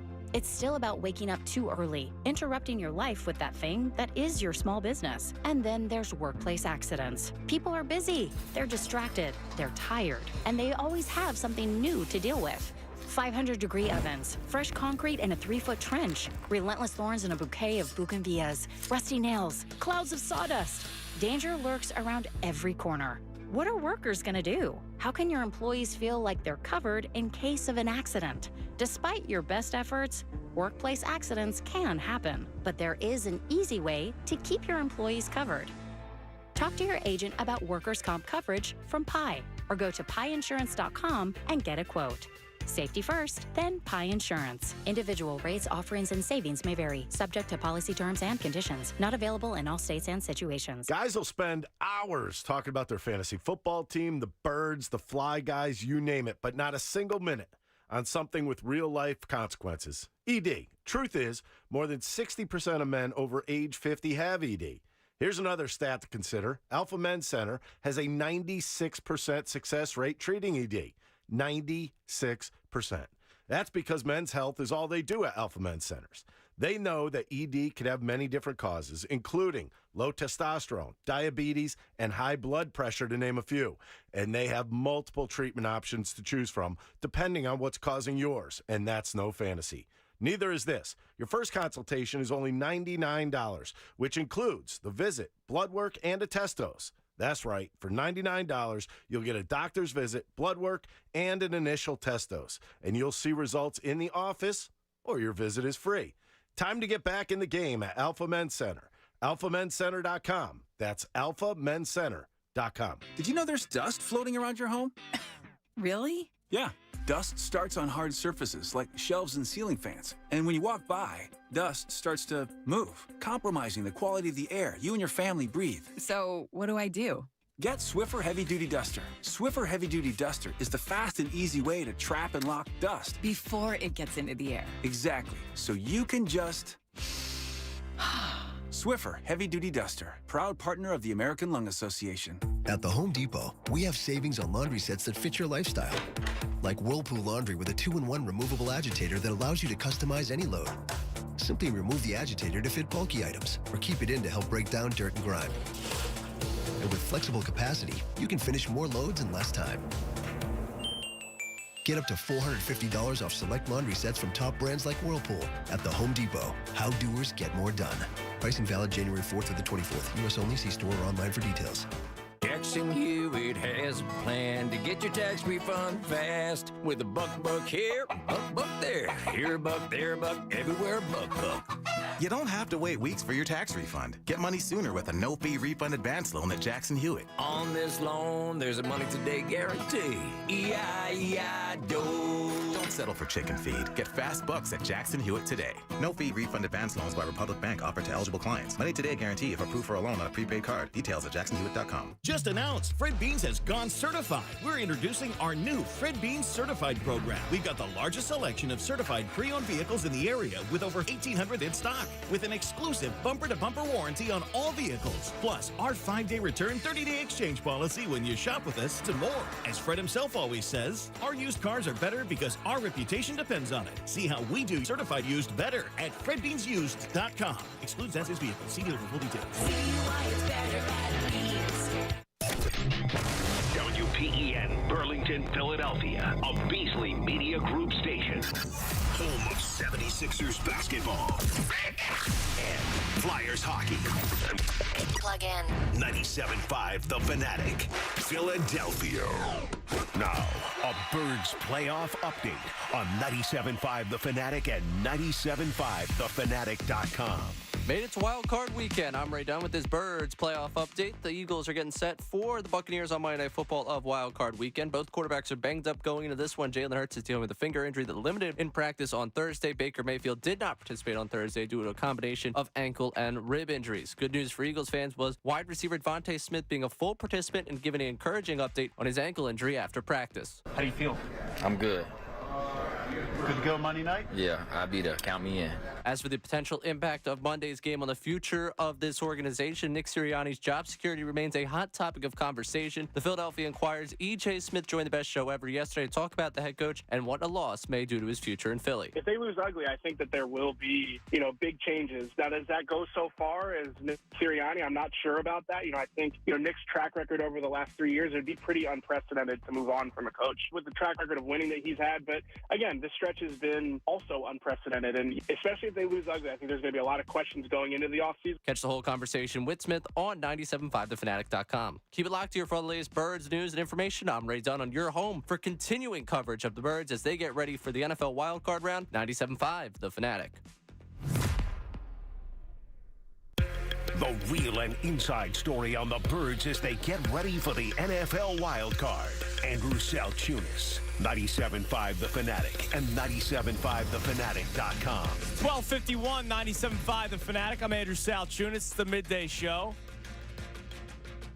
About a little over an hour left before we get the best show ever. You already heard Tyrone and Ricky on with me for the 11 o'clock hour, as well as John Kincaid and Bob Cooney, the Talk Stars. So that will be podcasted on 97.5thefanatic.com. I also believe it's re-airing at some point on Sunday.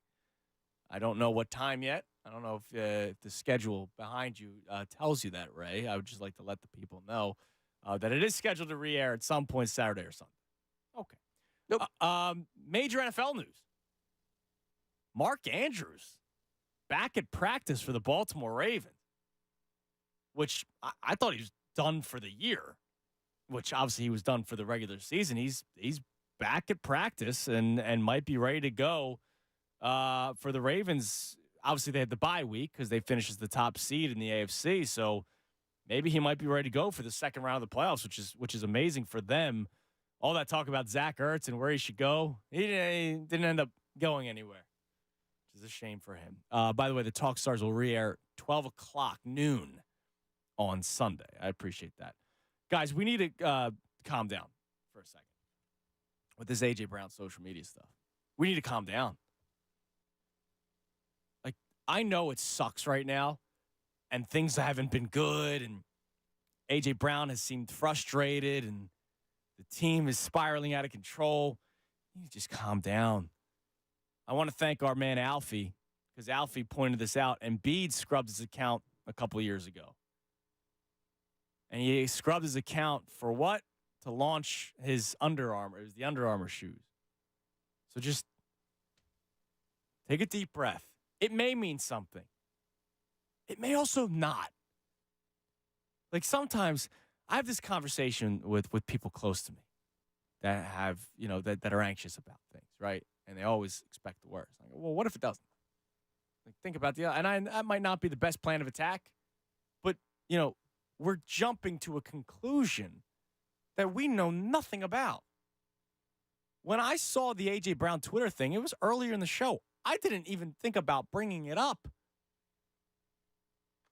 But Mike, our man, only Fanatic, he first tweets at me saying, here's the start of Brown being traded, to which I respond with, don't worry, this happens all the time. He followed up with, I know, but if the Eagles fail Monday, do you think they do a total overhaul and rebuild? Maybe trade Brown, make Smith the number one and start over. Maybe. Or they trade Devontae Smith, whose contract is going to be up soon, and they try to get another play. Like, maybe. You're not about to all of a sudden trade. Like, I don't think that's why A.J. Brown is scrubbing anything. Anthony Milanese checks in. The fact that it's Friday and we haven't heard even a peep with the results of the MRI infuriates me. And then this happens. Got a feeling he called his agent and said, trade me. A.J. Brown will be on another team come training camp. He'll be on the sideline on Monday. He might not play Monday. We don't know. I don't think he. How are we reaching this conclusion, Ray? Obviously, it's with a lot of detailed reporting, a lot of thorough thought process by everyone out there right now. That's how we got here. It's definitely not people taking one action on social media and just accepting it as their reality. As, oh, that's it. It's over. It's almost the reverse of what we've talked about with this team over the last couple of weeks. Where we've tried every little thing to get ourselves into it. This is the opposite. Where every little thing now, for some people, it's just that's it. It's Cooked, over. It's over. We're gonna trade A.J. Brown. He's gonna demand a release or whatever. Like, when I tell you I have the smallest amount of concern that I could possibly have about A.J. Brown scrubbing his social media account, I have the smallest amount. Can't go next to nothing. I can't go nothing. Fine. You're worried about it? Fine. But I think we're spiraling out of control. Andrew DeCecco, who you hear on the John Kincaid show often. So he put out a tweet, his opinion on the Reed Blankenship situation if he can't go. There's Tristan McCollum, who we saw play actually last week against the Giants once they started sitting everybody. Forgot Mekhi Garner's on this team. He mentions Josiah Scott, who has played safety for the Eagles in the past. But his answer would be Josh Jobe. He believes that Jobe's skill set translates most favorably to safety, even though he hasn't had any reps there. Look, we'll see. I don't know if the defense can get any better or worse. With all due respect to Reed. Don't say this can't get any worse. Yeah, that's right. You sound like a lot of people when Patricia took over. That's right. Man, we got all of a sudden all kinds of stuff is flying off the shelves. Jordan Hicks signing with the San Francisco Giants on a 4-year, $44 million contract. I know a lot of people wanted Hicks coming here to Philadelphia. This per Jeff Passan. So a quick little baseball. Yeah, update. I'm really interested because they said that it's going to work as a starter. Which is and Gabe's not even there anymore, so that's even more interesting. Right. I could see Gabe wanting to do that. Well, yeah, what does a starter really mean to Gabe Kapler? He got to get as freaky as he wanted to last year in San Francisco. Well, honestly, over the last couple of years in San Francisco, he got as freaky as he wanted. But no Jordan Hicks to the Philadelphia Phillies. All right, let's before I reset the show, there was one other thing that you sent me earlier. I'm sorry I haven't gotten to it yet. From Josina Anderson. I think you were busy doing the Talk Stars, so. No. You sent it to me at 12:13. It was right when we went to commercial break. We came back from the Talk and then I ignored it. Yeah. That's fine. Josina Anderson. So do you remember there was a tweet that I want to try to find the tweet. She put out something that was very vague the other day. Man, where was it? I'm trying to find it on the flyer because it was very like something might end up happening. I'm not 100% sure yet. And then, of course, there are reporters that didn't like the wording of the Here tweet. we go. You I got it. Yeah. Change is circling the NFC East. One potential move would be unexpected. Unexpected. So, like, we knew Ron Rivera was getting fired, right? So it wasn't that.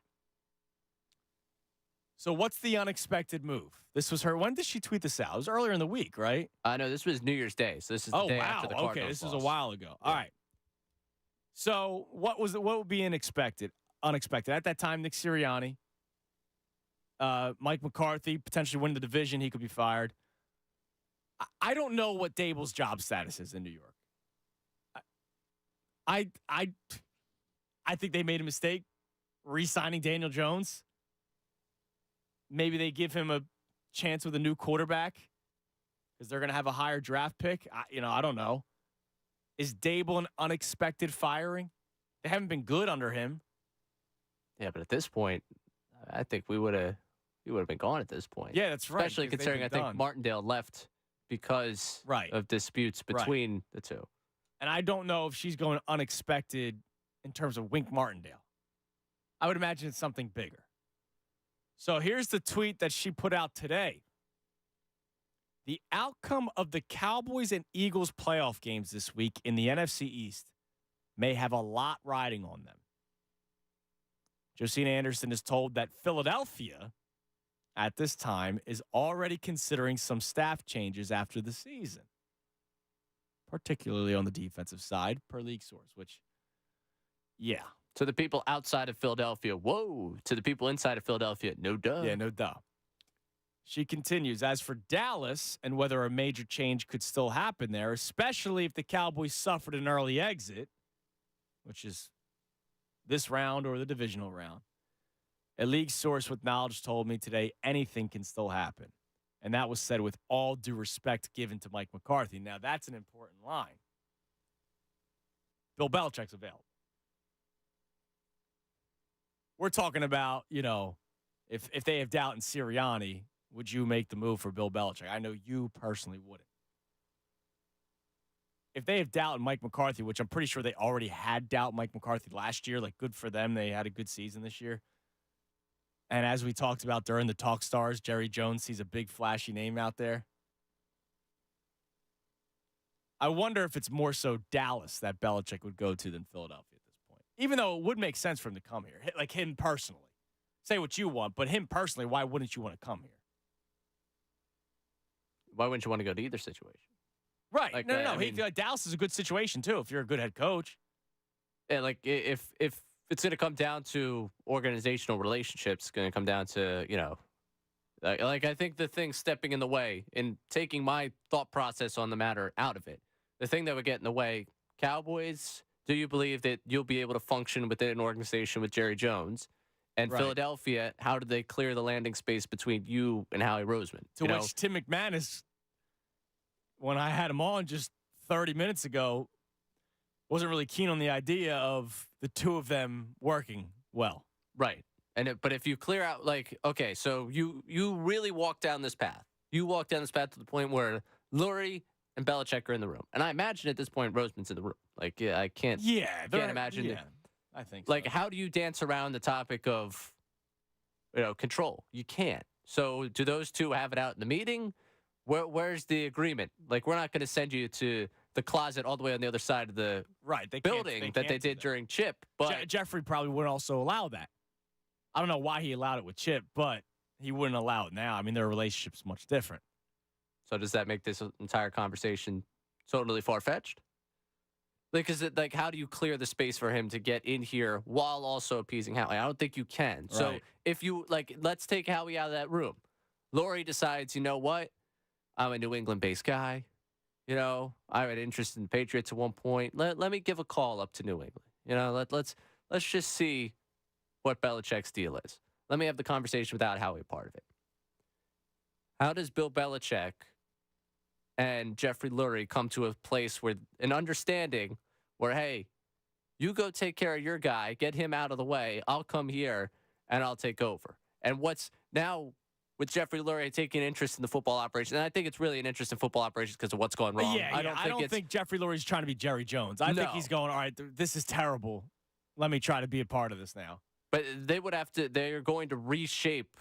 You bring in Bill Belichick, you're reshaping organizationally everything that happens across football operations, which you could argue with the shortcomings we've seen post-Super Bowl runs, it's worth taking a look at what's happened. Because to Bill Belichick's credit, he did maintain a dynasty. He did.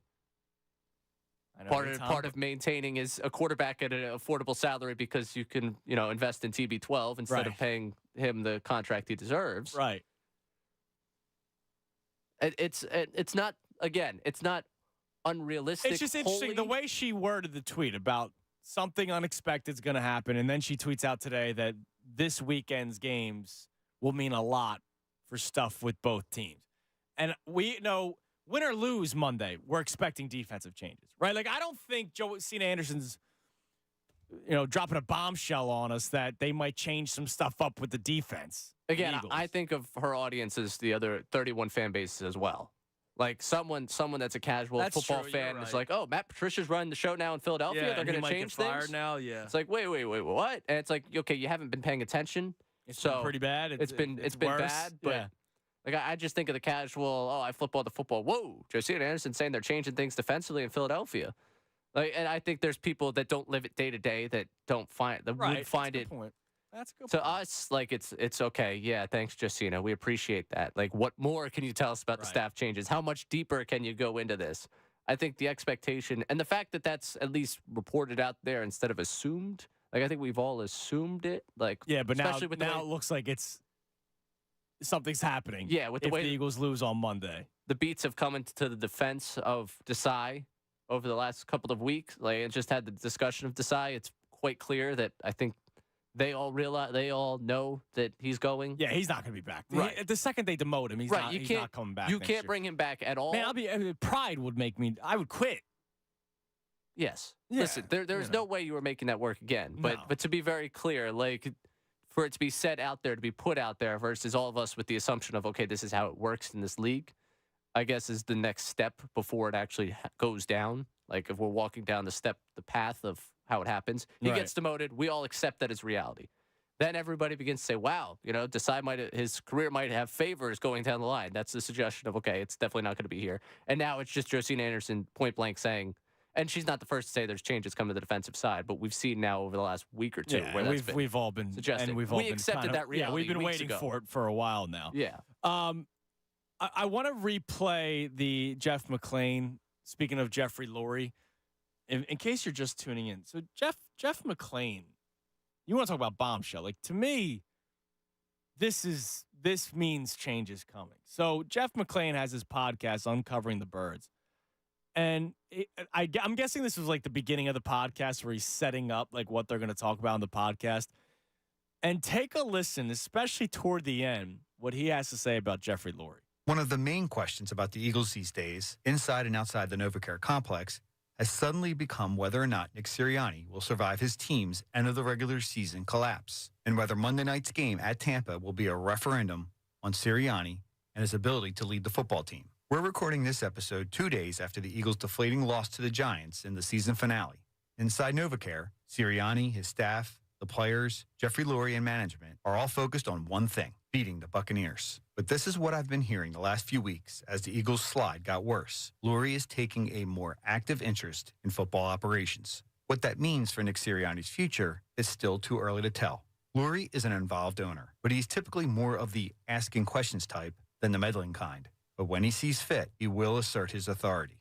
So he says this doesn't mean necessarily anything for Sirianni's future, but I'll say this. It doesn't sound good.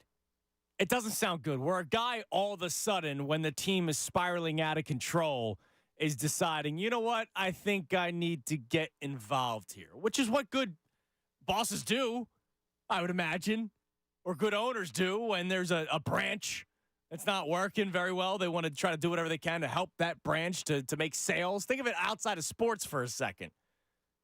But this is sports, and this is a guy who's not necessarily known for his football intellect. He might know a lot of football because he literally owns a team and watches it every single week, but you get what I'm saying. Talk about, film study. Yeah, you want to talk about it. We've mentioned the word tense a lot with this locker room. Like, I can only imagine the boss showing up more, walking around the halls a little bit more, starting to pull, question you a little bit more. There's one thing, like, seeing your program director walk around. Hey, whatever, what's up, man? But then there's the boss above, and you see him walk around. You go, hey, man, how you doing? It's good to see you.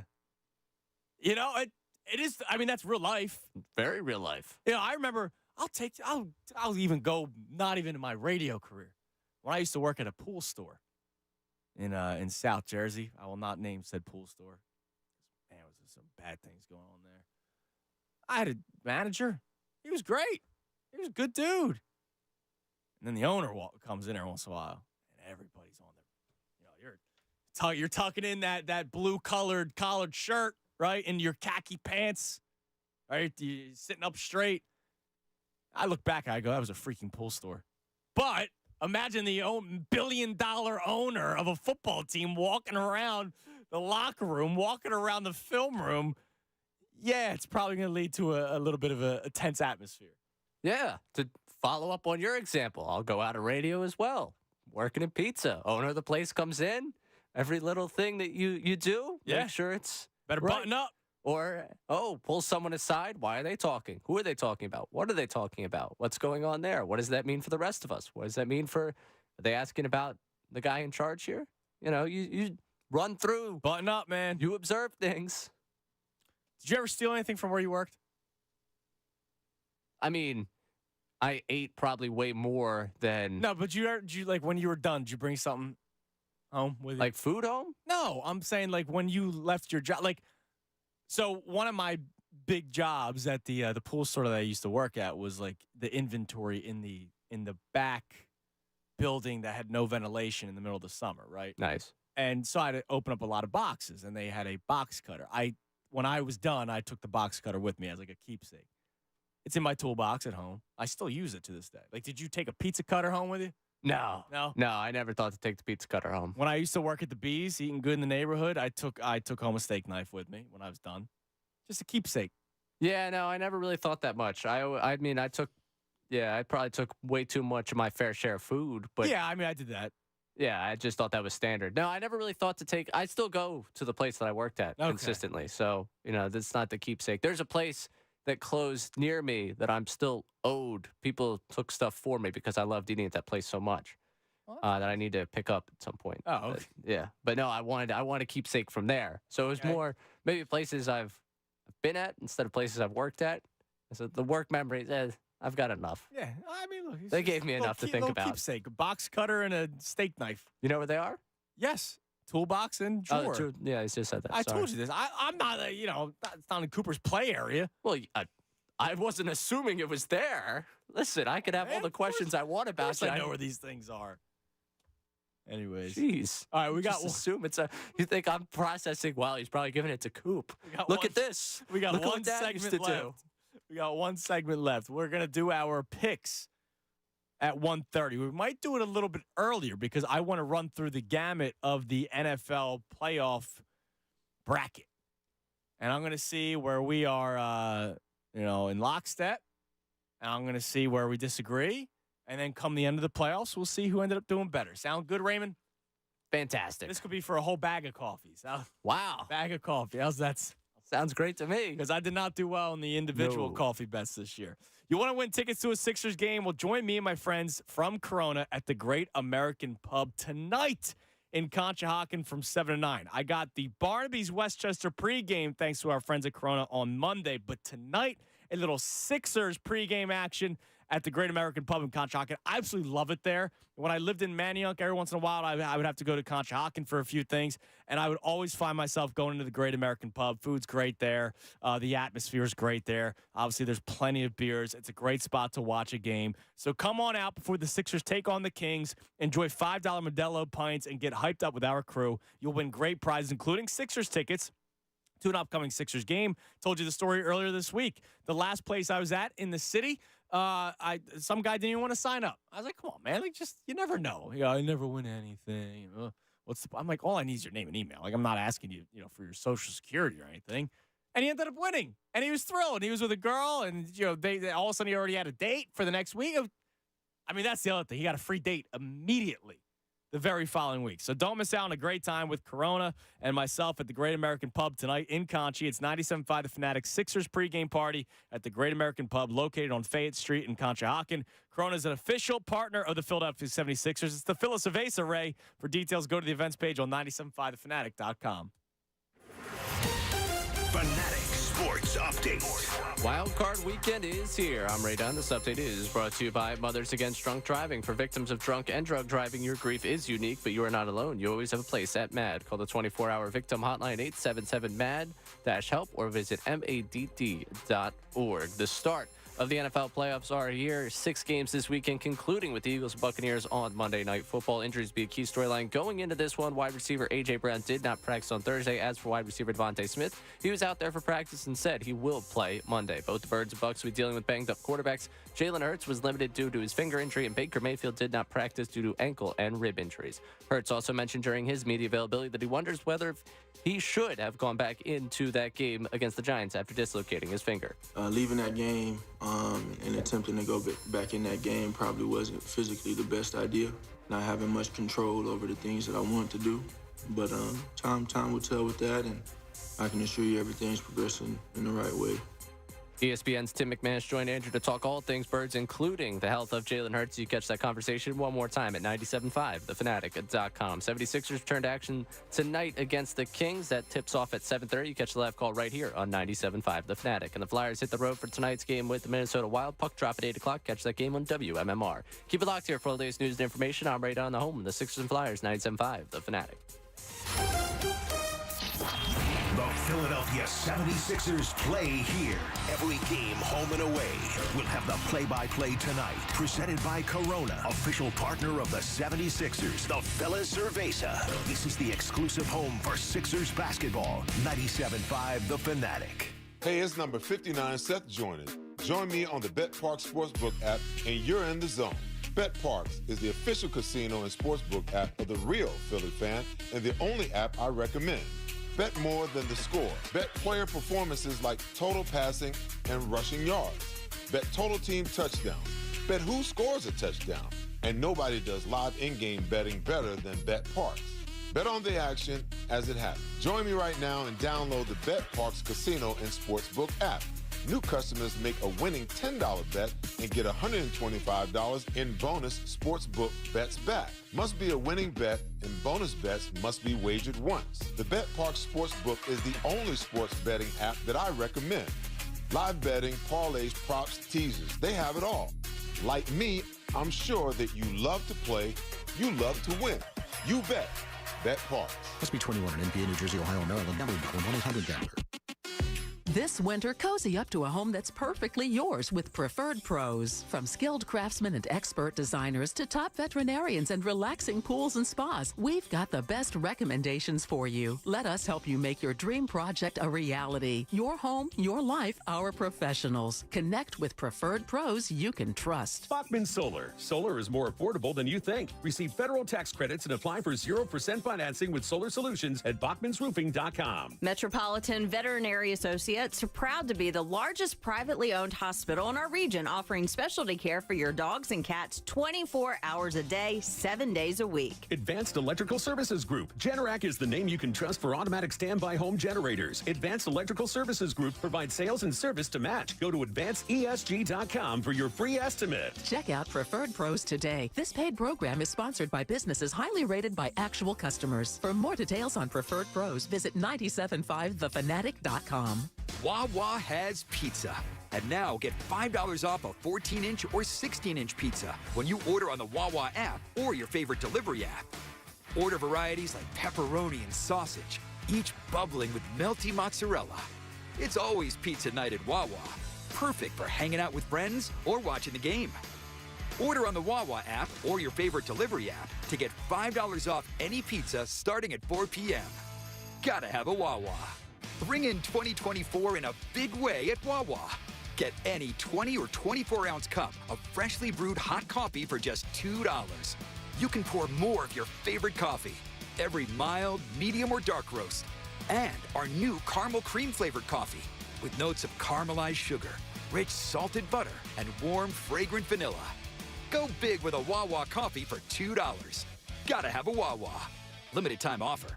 Diabetes, high blood pressure, anxiety meds, everyone's on them. If you're a 50-year-old male, maybe a bit porky, and you may even have type 2 diabetes, $1 million of term insurance may only cost you about $200 a month. Call Term Provider. Speak with Big Lou at 800-859-3220. Big Lou will find a term life policy for you even if you have type 2 diabetes, are overweight, or have high blood pressure. Term Provider has helped thousands of people like you who think they can't afford term life insurance. To buy $1 million of affordable term life for you, all you need to do is call Big Lou at 800-859-3220. Lou will make sure the scales are tipped in your favor. Call 800-859-3220. Big Lou will answer your call and work to fit you into a term life policy that you can afford. Remember, Big Lou's like you. He's on meds too. Call 800-859-3220. 800-859-3220 or biglou.com. I occasionally have nerve discomfort in my hands, so the things I love to do... Let's play something, Grandma. ...became difficult as I got older. If you have occasional stabbing and burning in your hands and feet, try Nervive Nerve Relief. Nervive's clinically studied dose of alpha-lipoic acid reduces occasional nerve discomfort in as little as 7 days with continued daily use. Say yes to healthy nerves with Nervive Nerve Relief. These statements have not been evaluated by the Food and Drug Administration. This product is not intended to diagnose, treat, cure, or prevent any disease. Do you hear that? Asthma triggers are everywhere, from dust mites, pet dander, and pollen, to smog and smoke. An asthma attack can strike anywhere, anytime. Be prepared with quick-acting Primatene Mist. Clinically proven to open airways quickly. It's the #1 FDA-approved asthma inhaler available over the counter. Primatene Mist. Breathe easy again. Use as directed. Philly sports. We're born into it. 97.5, The Fanatic. Every storyline, every angle on the Eagles is here all week as they prepare for the NFL wild card. You're listening to Andrew Salchunas. 97.5 The Fanatic and 97.5thefanatic.com. 120, 97.5 The Fanatic. I'm Andrew Salchunas. It's the Midday Show. Big news for the NFL. Earlier, it was Mark Andrews being back for the Baltimore Ravens. Let me just... Oh, come on, man. Never mind. Come on, man. I just saw something from, I won't say who, locally, quote tweeting something that is not real.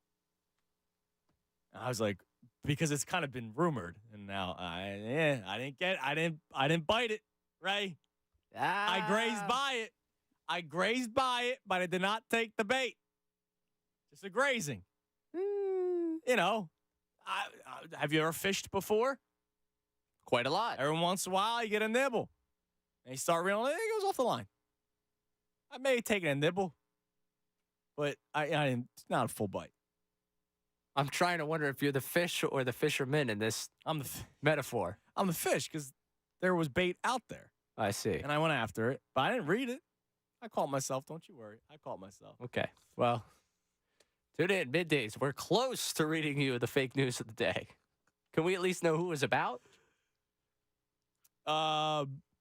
Sure. There was a fake report about Caleb Williams telling people that he didn't want to go to Chicago Bears. Oh, that's fine. Which kind of has been like, people were saying that. Like, right. Yeah, but no I didn't jump on it. We're close. I was close. I was worried.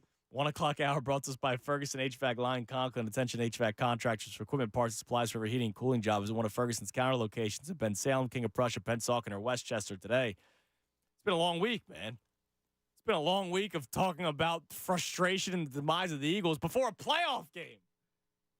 Eagles play Monday night. We're going to give our picks on the weekends coming up, and we're also going to go through the NFL playoff bracket.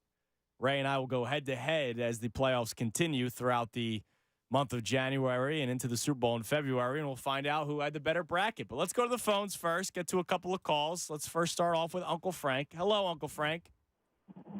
Happy Football Friday, friends. Mr. Frank, how you doing? Yeah. Good, buddy. You?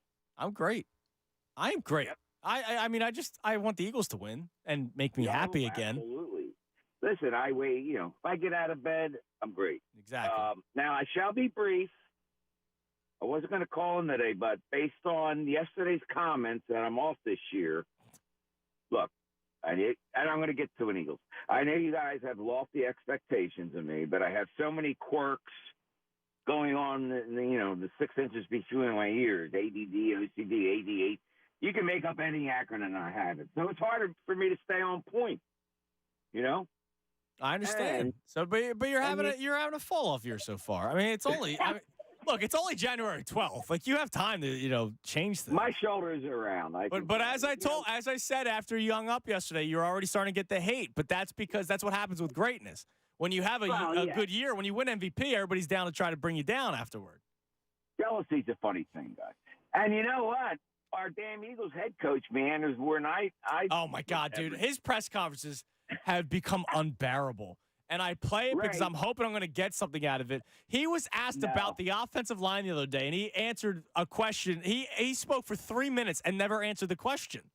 Oh my God, he goes off rails. It was a good question too about the offensive line and how they graded out this year. Exactly. And do you think that you utilize them enough? And then he just spoke about everything under God's sun and didn't even answer the question.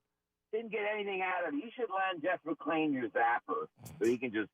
So, in closing, I think the season ends Monday night, unfortunately. Since now that Lurie's being more meddling, along with all the other peripheral nonsense, I don't know, man. I don't know how they dig out of it. But listen, thanks, guys. Enjoy Wild Card Weekend. He's trying to bounce back.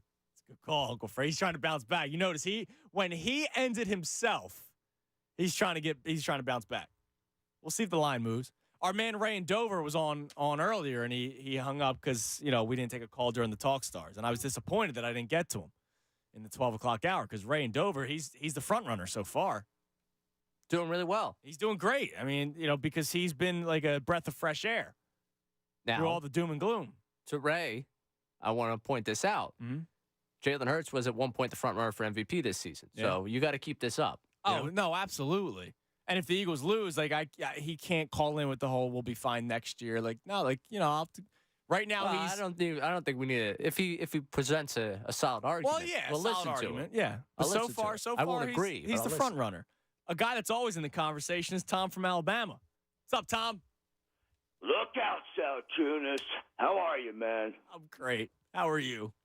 Great. Ray, how are you, my friend? It's great to see you. I'm doing fantastic, Tom. How are you? Tom, you ready for Monday night? Yeah, I'm ready. Man, we got it. Hey, man, believe me, I get it. I've been watching the Eagles since I was 5 years old, and I'm 52 years. And believe me, I'm happy, like Uncle Frank just said, to get out of bed. But man, it's time to fight, man. We can't. We don't back down, man. We don't back up. We don't backtrack. We just keep coming back, Jack. Okay? Well, I mean, I know things are bad, okay? But things could be a lot worse, man. I mean, the Eagles are a pretty well-oiled organization. And I don't know about changing the coach. I don't know about all that right now. All I know is I want to win a damn football game. I want to win a playoff game. I don't care where they're seated, okay? We are going to fight till our last breath, okay? No matter what. I don't care. Tom, I'm just going to tell you right now, I think you got more heart than half the Eagles roster, if I'm being honest with you. Man, if they do, it's being serious, if they do decide to change coaches, I don't want any coach that's in his 70s, okay? I want a cat that's maybe not over 50. But someone needs to go in there and sell them two cats, Howie Roseman and Jeff Lurie, on possibly getting someone in there that knows what they're doing and leave them alone. And maybe possibly considering a defensive coach, but that's never going to happen. But, man, hey, Monday night is 72 hours away, and we owe Tampa 20 years and 20 days from Veterans Stadium. We still owe them, man. Damn right. You know what I'm saying? Baker Mayfield is at the ankle. I want him blown up, man. I want him blown up. I want to take Tampa we're going to go down to, what's that place called? Raymond James Stadium. Yeah. There's a place called Shop or whatever. I can't think of it. In Tampa. I've been to Tampa many times to see the Flyers, and their fans are nothing but crybabies. Yeah. You tell him, Tom. I don't know where he was going with the Shop. Was he talking about the store? What's the store down there? It starts with a P. It's like their go-to shopping. We have ShopRite. Hold on. How do you not know this, Ray? I've been to Tampa for 24 hours. No, but it's in Florida. Publix. Oh, yes, obviously. I thought that's what he was talking about, Publix, because he was talking about shop. But I don't know what he means by shop. Yeah, I think you were probably good in that point. I do think that he has more heart than half the Eagles right now. Yeah, I'm dead serious. Tom from Alabama, he should be in that room right now. I would give him a chance to play linebacker. I would. I'd do it. I would give him a shot to play linebacker for this team. Yeah, a couple plays. Look, he might need to play safety. Flagship, though. We're talking Josh Jobe. Listen, we're talking about T.J. McCollum or whatever the guy's name is. T.J. McConnell's playing. Like, man, we're bare at safety all of a sudden. By the way, I'm glad. Thank you to Brian Wright. I'm not the only guy that's stole things from where he used to work. He did the beer pilsners when he used to work at restaurants and bars.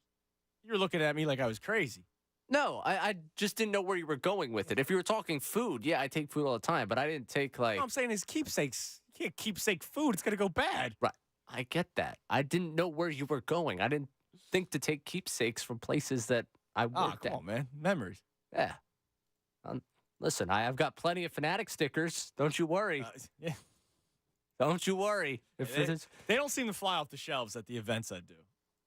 When I show up, don't you worry. I take home the T-shirts, the bucket hats. Oh, the bucket hat was tickets, a nice item. All that stuff flies off the shelves. Not many people in need for a Fanatic sticker. Are you going to have the bucket hats again tonight? It's a Corona event, I would imagine. That's all the reason to be there at the Great American Pub. Great American Pub, Conshohocken tonight, 7 to 9 on Fayette Street. I know someone that walked away with a bucket hat from the last event you had, and they were quite happy with that bucket hat. I'm happy for that person.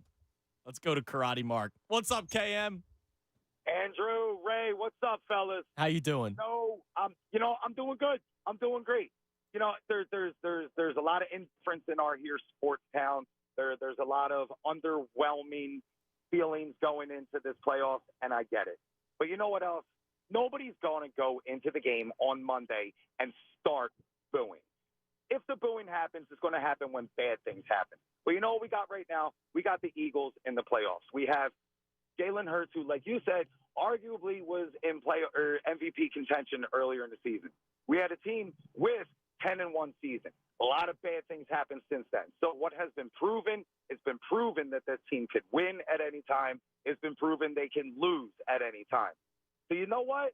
The cheering starts now. Until the booing is deserved, the cheering starts now. Our squad's in the playoffs. This ain't fake. Let's ride. Let's go. EAGLES, Eagles. Let's go to Tampa, and let's kick their ass, and let's see what happens in the next round. Let's go, baby! I love it. I love it, Karate Mark. That's good work. That's good work. We need it. We need it. Bad. Who am I to say no to Karate Mark on that one? No, I mean, that's perfect. It's absolutely perfect. I loved it. All right. It's 1:30, Ray.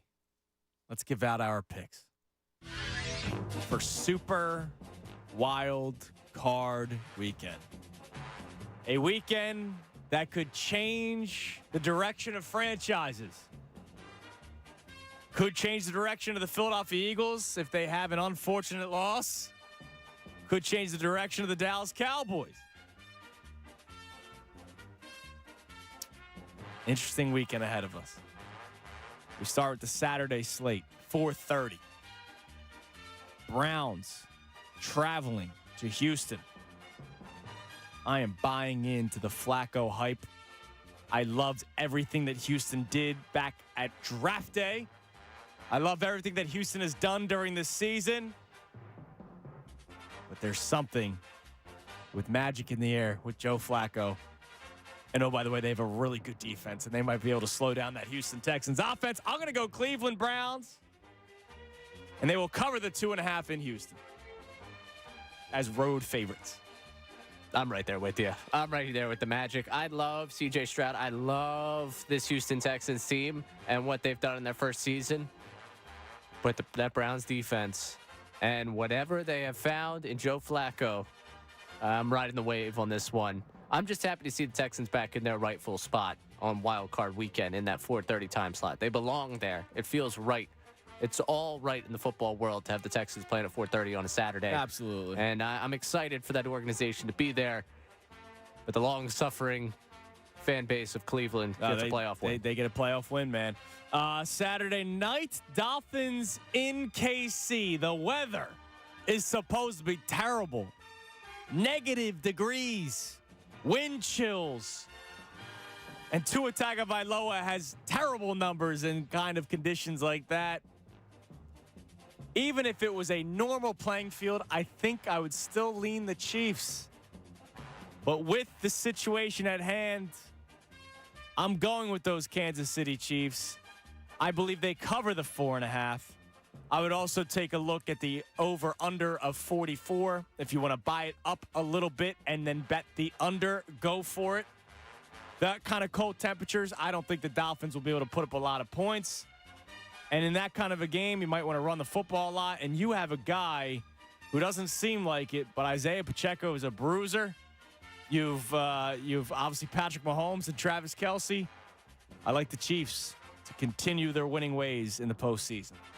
I also like the Chiefs in this one, but I do see the game script of where this becomes a problem quickly for Kansas City. If Dolphins are able to take control of this game early, the wide receivers have brick for hands in any weather in Kansas City. That's true. I could see a world where Patrick Mahomes is trying to sling his way back into this one. Maybe they're duping the world, just like the Eagles they're have not duped. playing possum. Oh, no, they're not playing possum. No, Marcus they Valdez just stink. Scantling didn't drop that touchdown pass on purpose. I honestly think if you took Chad Johnson and Deshaun Jackson and put them out there on the Chiefs right now, it's a better wide receiver core.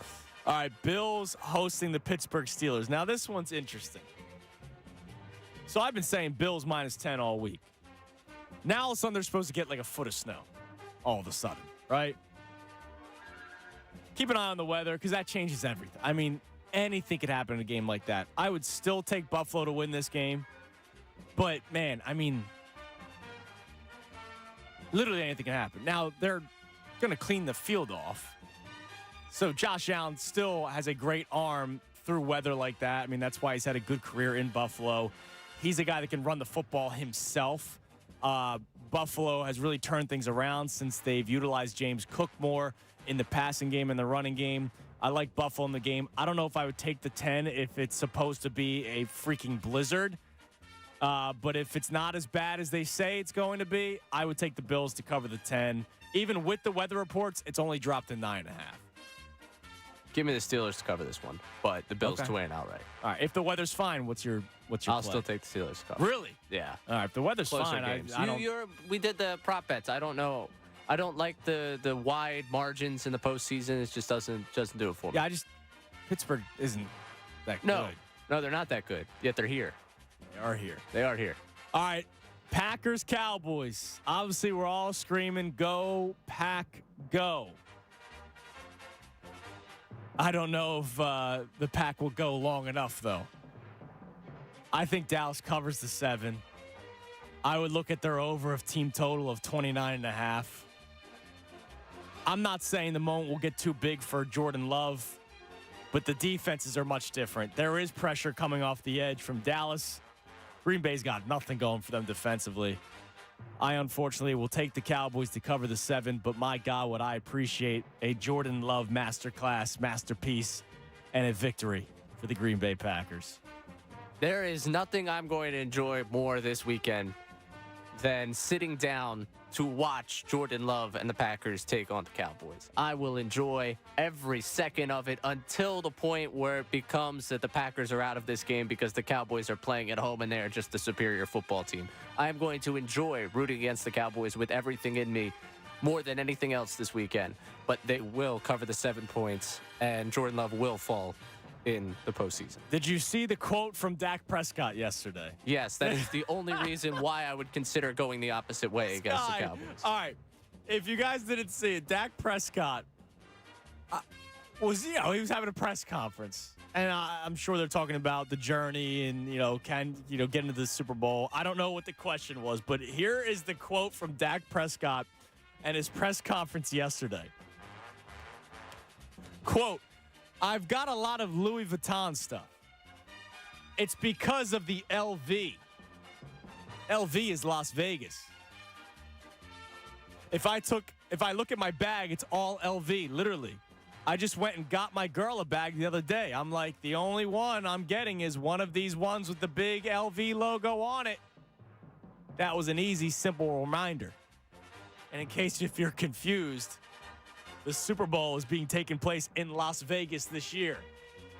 And so Dak Prescott, his motivation to keep going in the playoffs is his millions of dollars in which he can afford Louis Vuitton everything, Ray.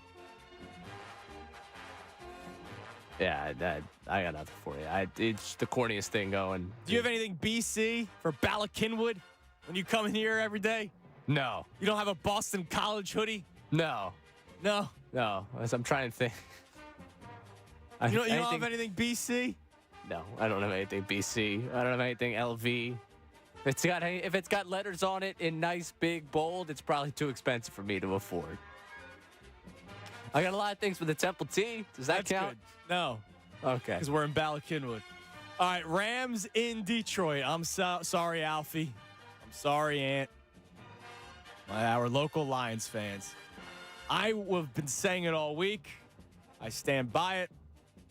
I think the Rams go in there. The Rams clicking on all cylinders. The Rams did the right thing and sat their starters. The Detroit Lions secondary can be beat. Aaron Donald has not gone away, by the way, and Jared Goff has struggled with pressure this year. We did that Bill Barnwell article last week. Jared Goff against pressure has worse numbers than the likes of, who was it? Mac Jones and Zach Wilson. Thank you. You're a good listener. I think the Rams go into Detroit. You talk about the Cleveland fans, be a good weekend for them. It would be a great weekend for Lions fans. But I don't think it's going to happen.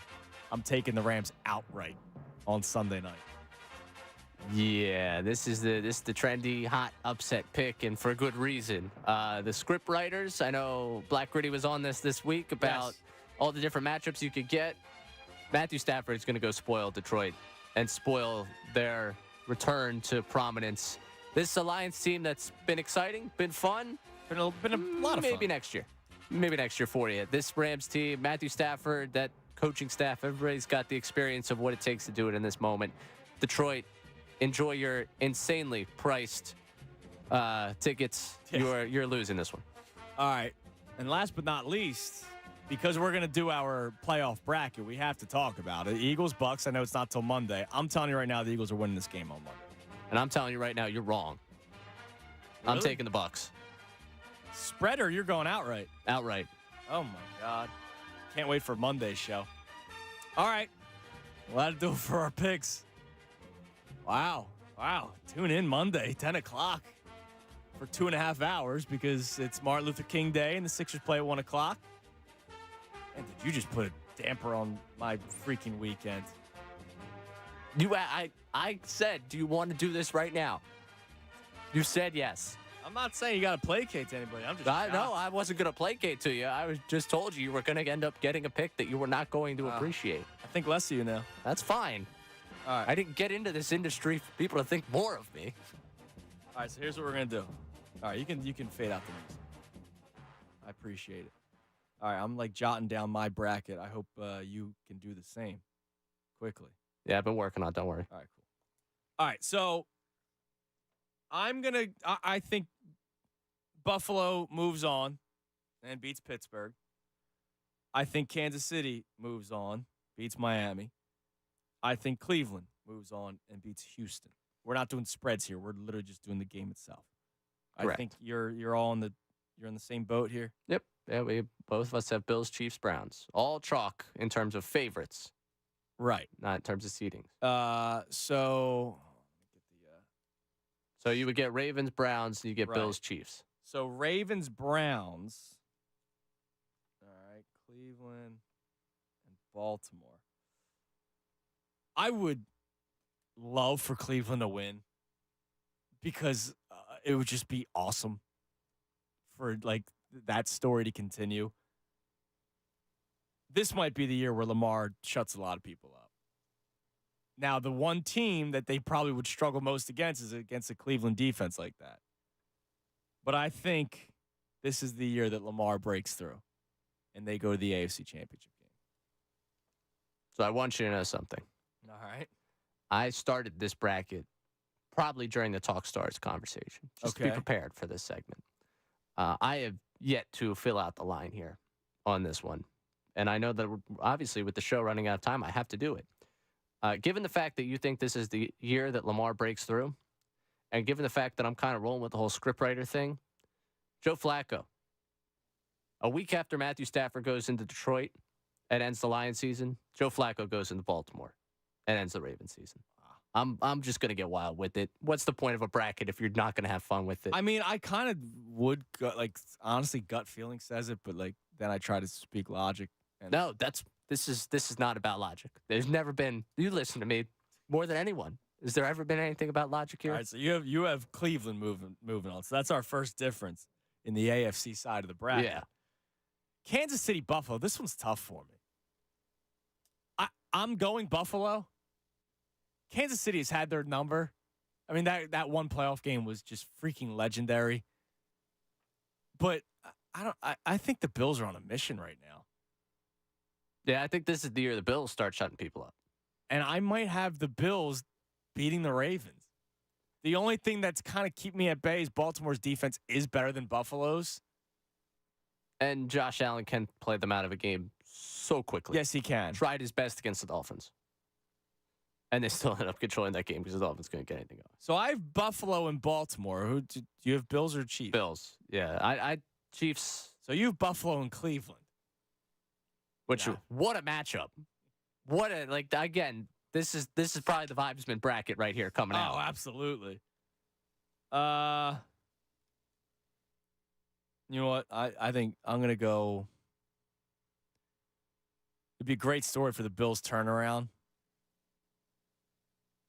I'm going to go Baltimore. You're going to go Baltimore? Well, I'm going Buffalo. I think the Joe Flacco miracle run ends. Well, yeah, for your bracket. Yeah, I'll take the Bills to go to the Super Bowl. You could take Baltimore. I might. Oh, God. Because we got to lock this in. Yeah. Do I really think the Buffalo Bills are going to turn things around and go to the Super Bowl? Sounds like it. I mean, if one of us doesn't have the Ravens, that just guarantees the Ravens are going to the Super Bowl. We sound like a pair of haters here. No, I'm going Baltimore. Yeah, okay.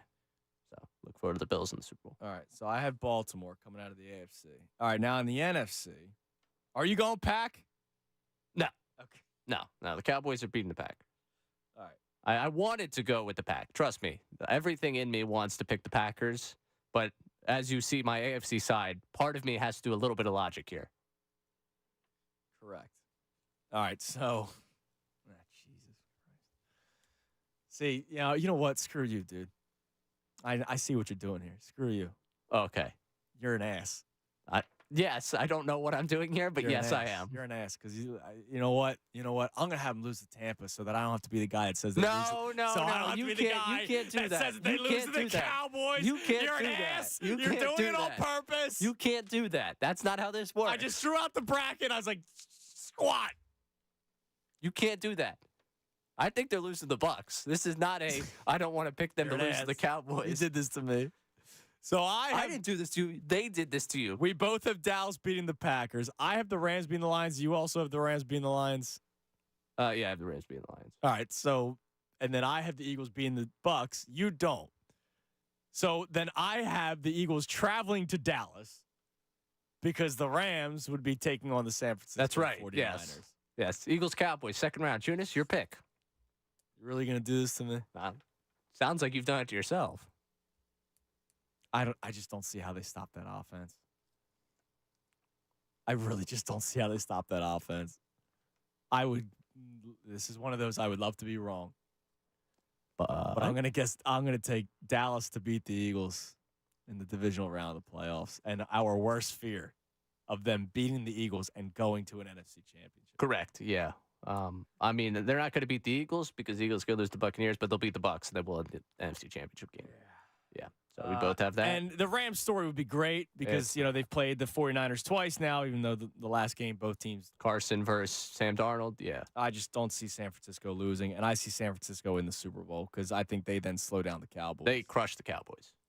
The Cowboys, crush? Yes, the Cowboys reemergence story happens for a week, and it's like the Cowboys on the cusp of the Super Bowl for the first time, and then they get destroyed. Crushed. So it's going to be a Niners-Ravens Super Bowl rematch of what year was that? That was the Kaepernick. That was Flacco. That was the lights out. I mean, I have the Bills, so no. But yeah. I'm sorry for me. Yeah, I've got the Niners and Bills. So, and you know what? I because I didn't give personal bias for Eagles Cowboys, I'm not letting the 49ers win the Super Bowl. Okay. Baltimore wins it all. That's fine. I'm taking the 49ers to win the Super Bowl. Like that, you can. All right, so we got to hold on to these. Yeah, I'm probably just gonna take a picture of this paper. And how dare you? I can't believe that's not me. You know what? I didn't set you up. Sandbagged me. I did not.